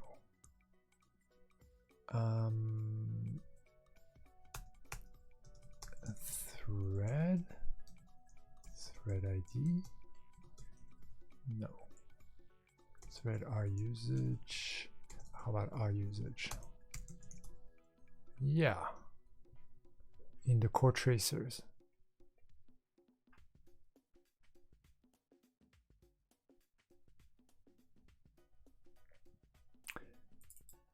The factories R usage. It's a GST tracer. It doesn't display any of the traditional element interface right here. So if we see this, then stats is another tracer, correct?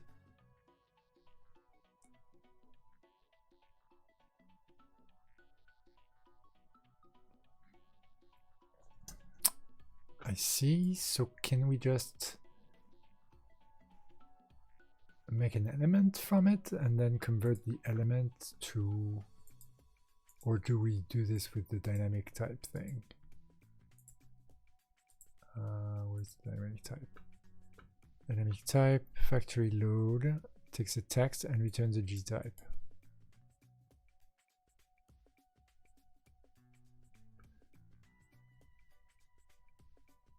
Well, I mean, if that's just returning the G type, then,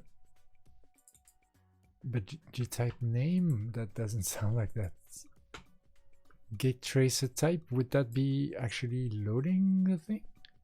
Get the G type for elements managed by this factory.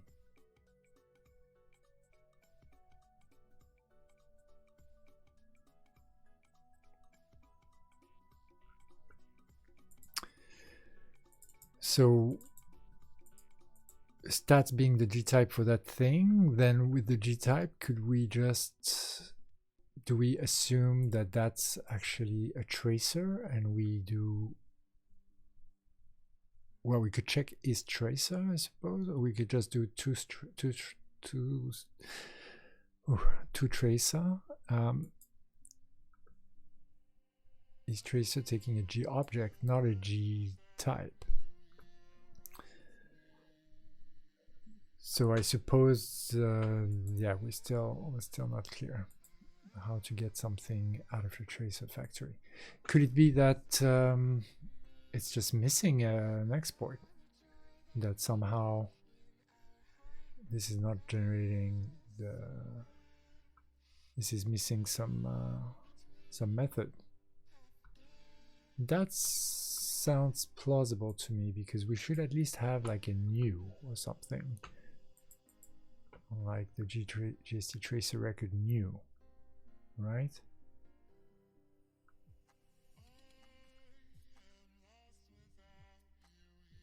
Those are some of the,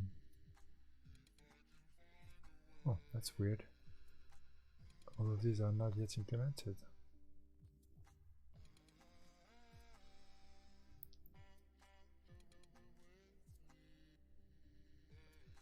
Maybe we can even feed the log. Okay.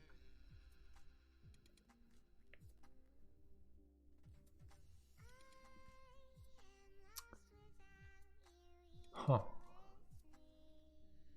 So is it just that all of that stuff actually is just environment variable controlled, that it doesn't really matter to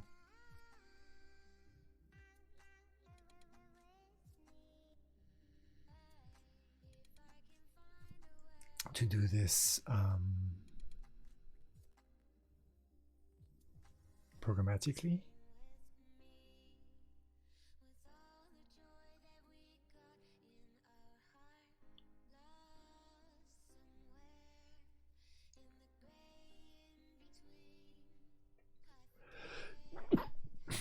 Tracers are plugin features. Oh. So maybe we can...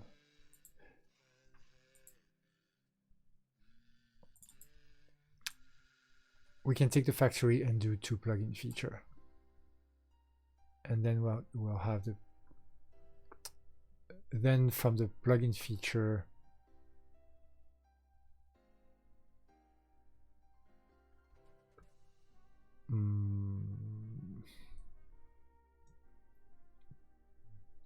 Yeah, I'm not even sure what I want to say here, because I don't think...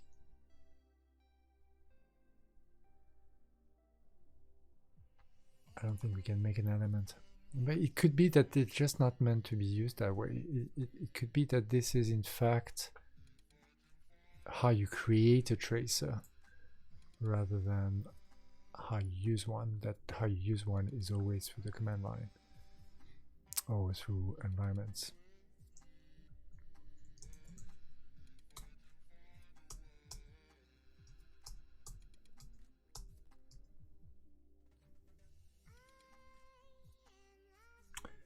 Not yet in the above spec. Log the thread names. The UI can show that instead of thread IDs. Okay, well, thread IDs is still pretty damn good. How do I do that though?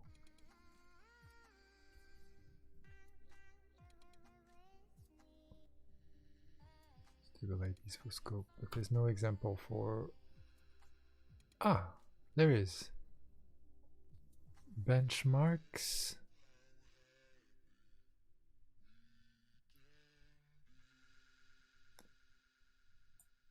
Boxrec. Thread R usage.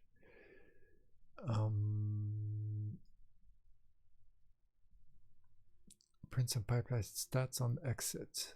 GStDebug, GStTraces 7, GStTraces stats R usage, and GStDebug file trace log.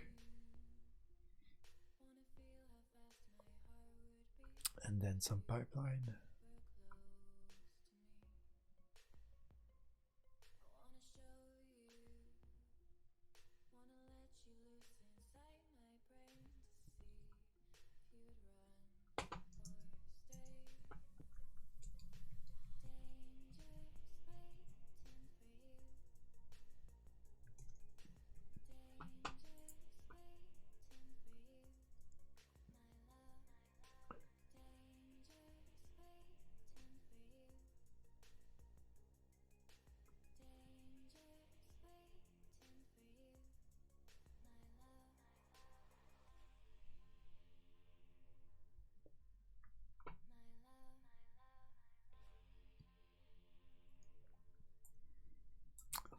Let's try this for a start. Why can't I copy paste properly? Okay, yeah, heavy.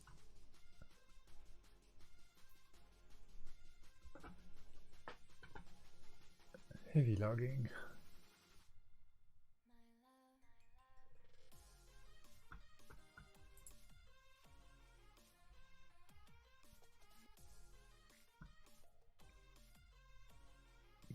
Probably because we get the messages as well. State changes. GST buffer. Okay, some pipeline stats on exit. Ah, with GST stats afterwards. I see. So GST stats. Okay, so let's try that. That sounds interesting. I've never used that.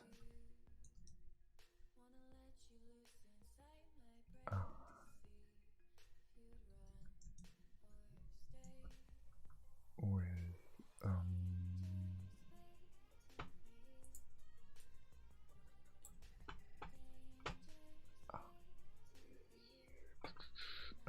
here, GST file, and this right there creates a trace log file, and then we do GST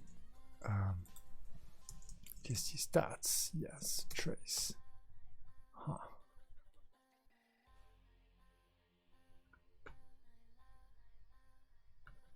There's plenty of stuff there, including yeah, threads.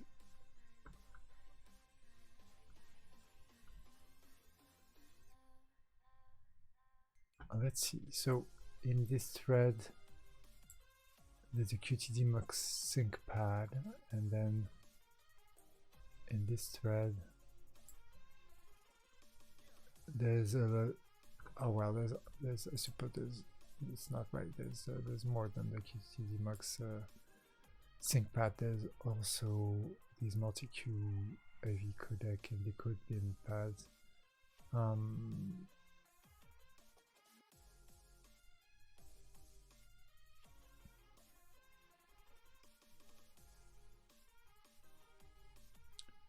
Three threads in total. It's the sync, that's the sync related thread, it looks like, maybe. Yeah, there's a whole bunch of syncs here. Whereas here there's a whole bunch of sources. There's a queue, the IV decoder, and decode bin. Doesn't seem to reflect how the plugin, the element topology in the pipeline.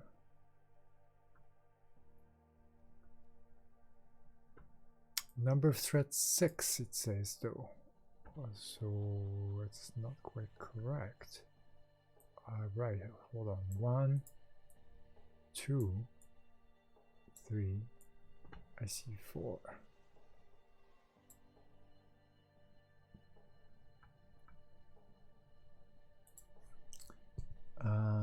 Let's see if we only do R usage. What does that do? Let this run for a whole loop.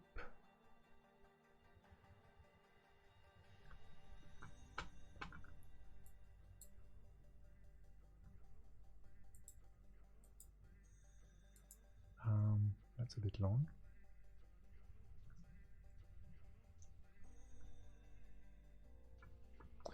Okay, well then we terminate it and then we check out the trace log. I see. So our usage is very simple, and also it doesn't actually implement the element number and all the rest if it doesn't have the stats tracer together with it. Okay. Or I suppose GST stats needs that. It's the other way to say it. There's a GST plot traces apparently as well.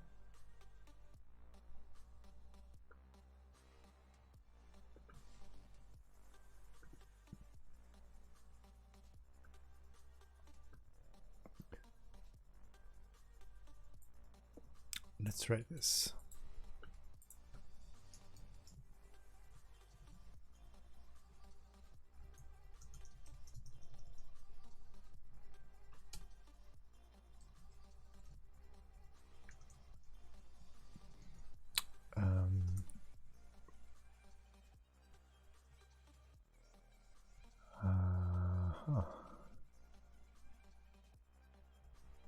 Okay, well, I suppose we need to quote those, yes.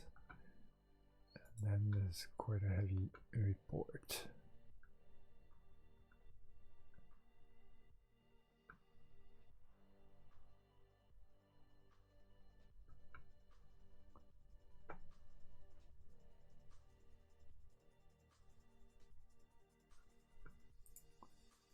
Element and reported, and yeah, element is here. So each element is reporting latency and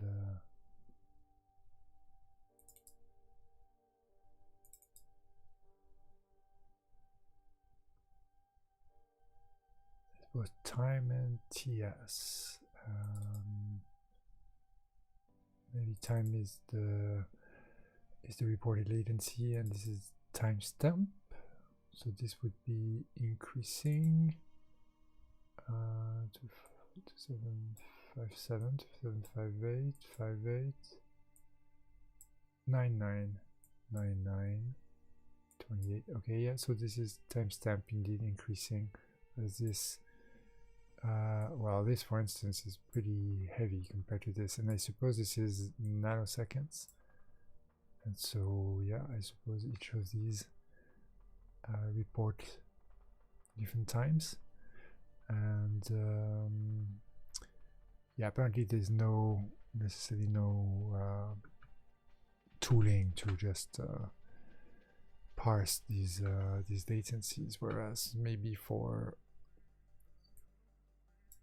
the timestamp every CPU load, then you have some possibilities to use some plotting. I don't know if yeah, this is not here, but it must be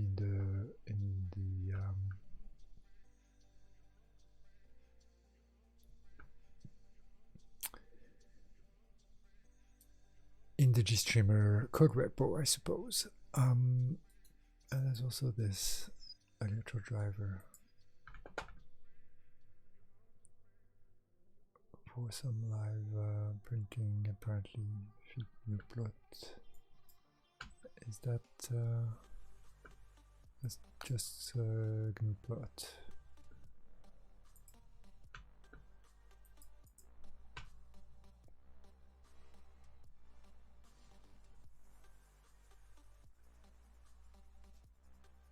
Lines points.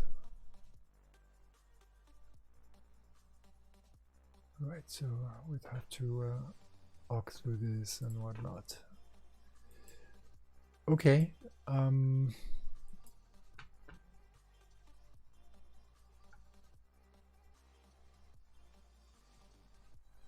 That's cool. We didn't get much done. We did sort of, I suppose, walk through the documentation quite a bit, right? And we looked at tracing.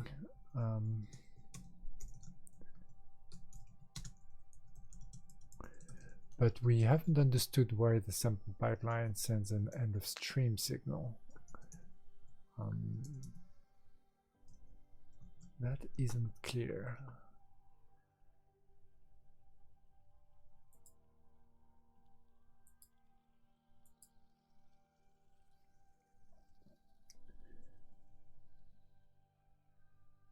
A message parse.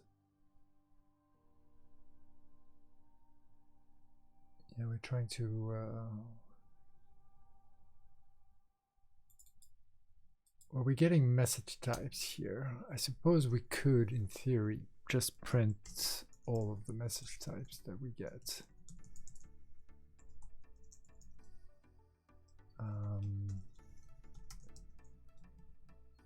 Yeah. So what would that do? Give us some understanding of what's happening.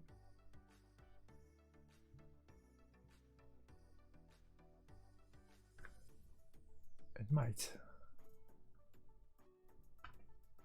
Message type is state change, stream status, warning. Oh, we do get a warning here. Duration change, and then we start with some EOS. It might be worth looking at what those state change payloads are. That will help explain. And we get some tag QoS. Then it finishes, but without sending EOS. Let's try the sample one and see whether it's going to go towards EOS by itself once the view finishes. Yeah, it does. EOS, and then what? Oh wow, cool. Actually, there's a mouse over mouse over signal apparently, so that's nice. So I think message, if we get the payload from message type state change, we will know what's up. So let's see if we can get this state changed. Message new state change, message parse state changed. That's the one we'll want. That gives us 3 states, old and new states. Okay.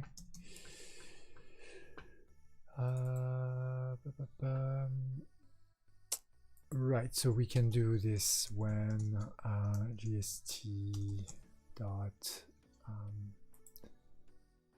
message type state changed lm of message types, and then we do the thing where we get some of these ABC, we don't know what they are, from the GST message parse state change of message.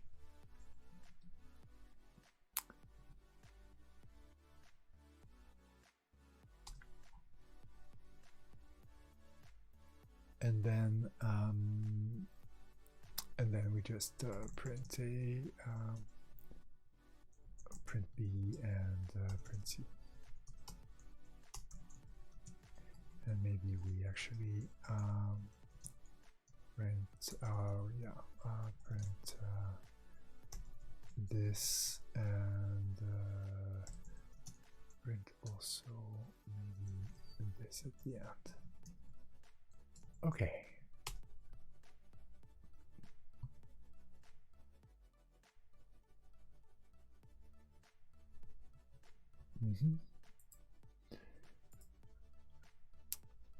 All right, so US get sent.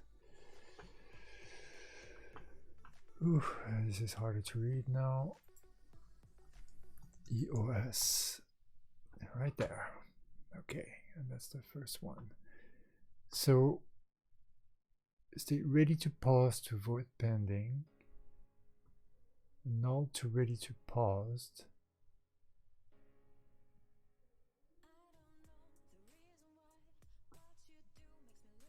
ready to pause to voice pending, to void pending, and I think we need more information. We need to know indeed which element we're talking about. So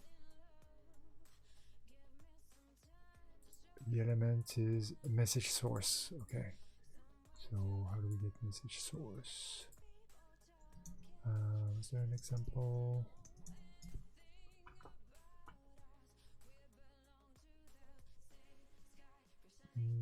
No. So maybe it's just GST message parse source.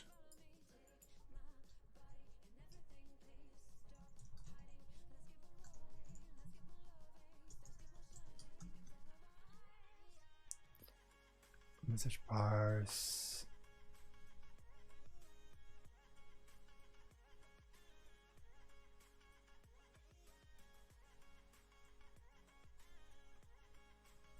Maybe not.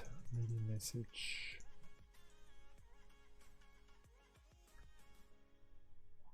Okay.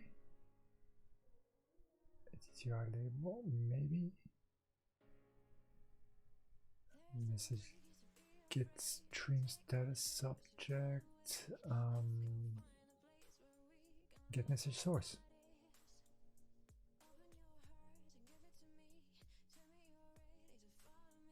Yeah.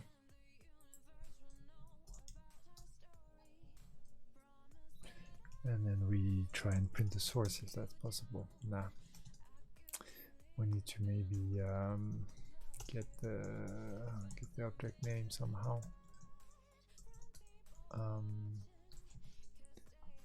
Yeah, tell us what you want here.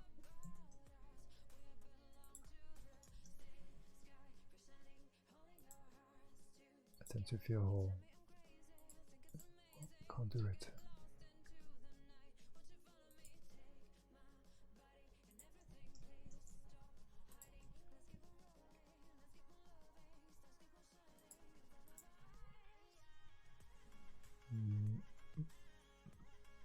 Maybe object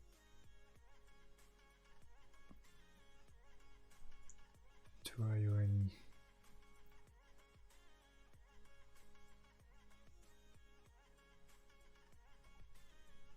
Oh.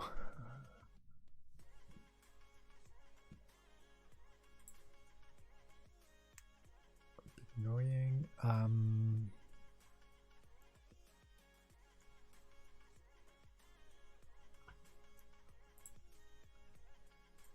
Object.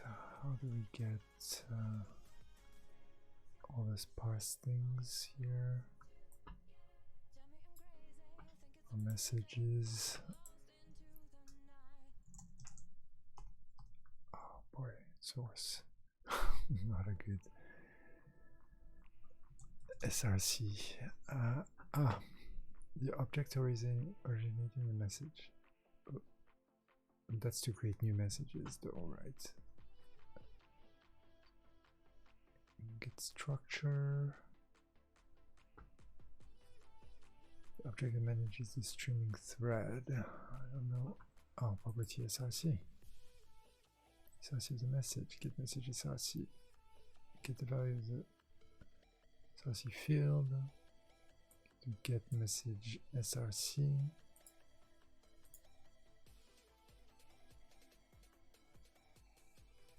But that will give us still a maybe object, and then what do we do with that object?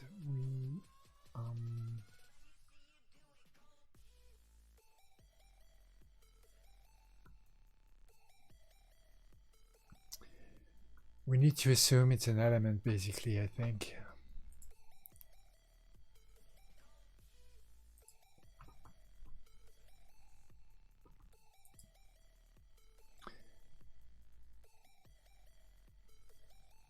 And we need to do 2 elements.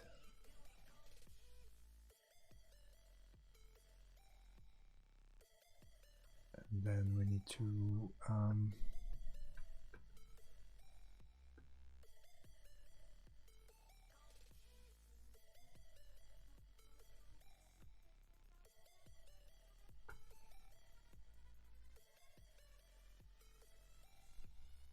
maybe get the factory, right? I think we did that earlier. We have a source.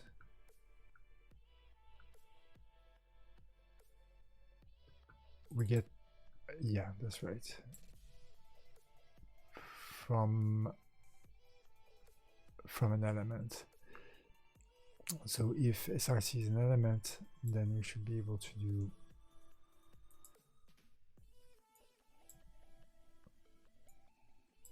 get object property SRC name, except that it's a maybe object. So we do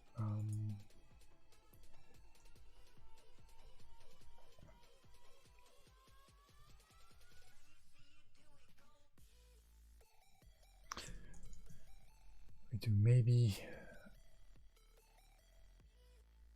Oh, we need to flip that thing. Okay, let's not flip it. That's in case SRC off. Just as get object property as name and then nothing. And what is it? That's a maybe also. Yeah, well, I suppose at least we can do from maybe and then error and then here say no SRC or something, and then this, right? Except not, because we need to undo this.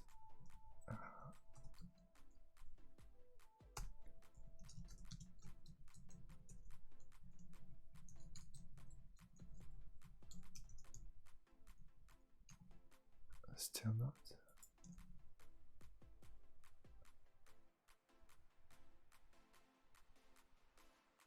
For value and a maybe, and what was the error?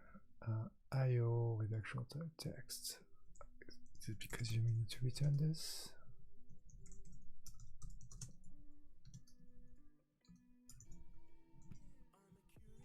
But then we need to put stir line or print the name, right? It'll be too complicated just to print the name. Let's put the name in between these and see whether that works.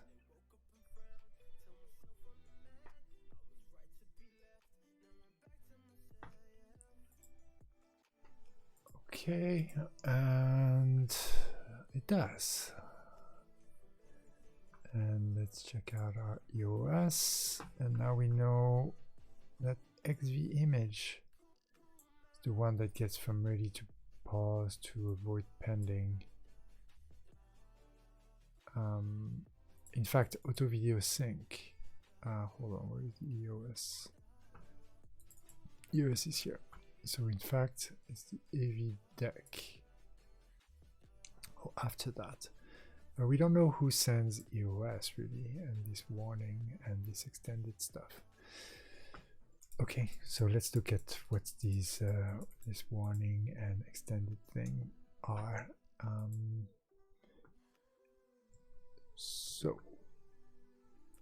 we did try, I think, to parse the warning, but maybe we should do this slightly differently. Maybe we should do something like when is type extended, I think is an interesting one, and then we probably need to parse that. The messages were not here or here. That's the message types, not the message parsing, and so we need to get back to contents here, and was it in the struct? And I suppose it was, and then we want to parse. I was hoping we could parse extended, but we can't apparently. So, yeah, extended doesn't exist. But then I suppose then warning, and then maybe warning details, optional detail structure.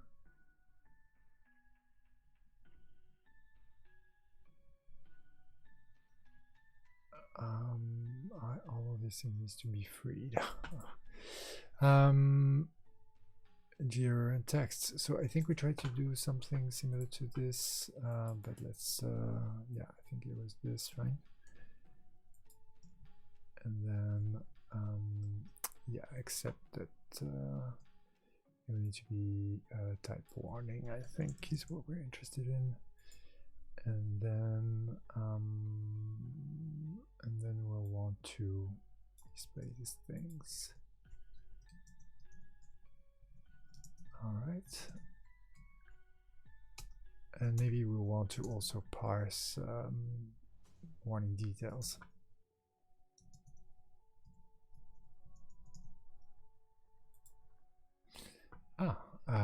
Error here.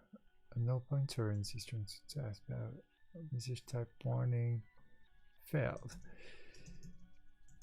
Yeah, I remember seeing that before. That's a little bit strange. Message type warning, and then we can't parse the warning.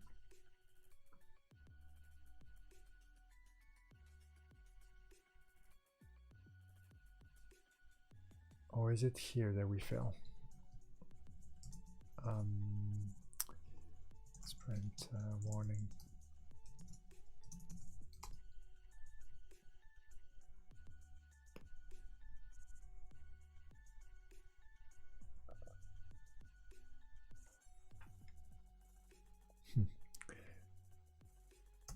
yeah, no, we do fail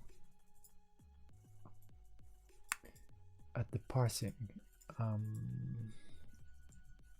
Let's try to parse details, which in which case I think we only have details here, which we're not going to use for now, but let's see at least whether we can parse.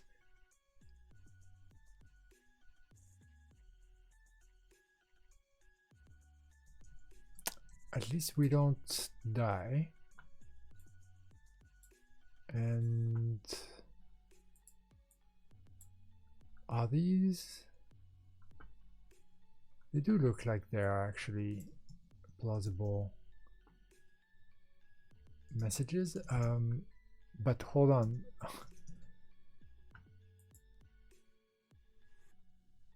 These get sent to std. Oh, that's a bit strange. It's almost like if we activated like the GStD bug.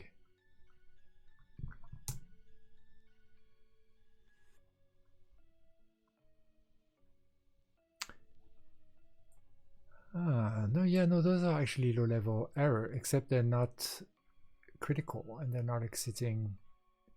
They're not no pointer errors, so they don't fail in the same way. I think there's a good chance that some that it might be actually related to the bindings, so we might need to troubleshoot that. I don't think it gives us enough information at this point to know what's happening with this EOS stuff still.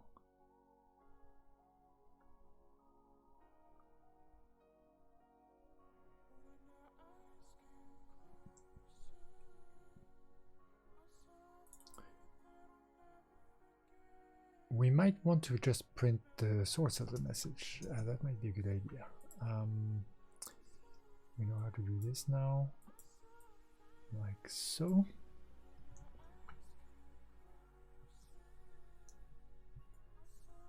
And therefore we might pass this and instead get the name. And maybe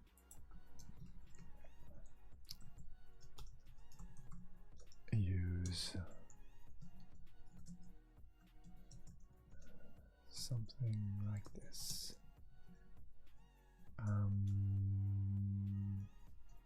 Humanoid instance sounds good to me.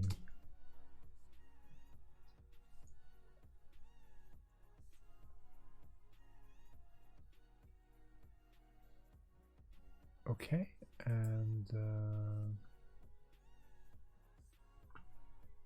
EOS.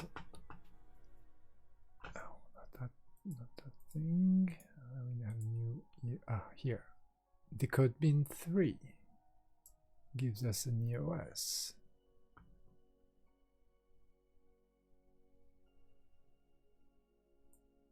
And then prints warning. Okay.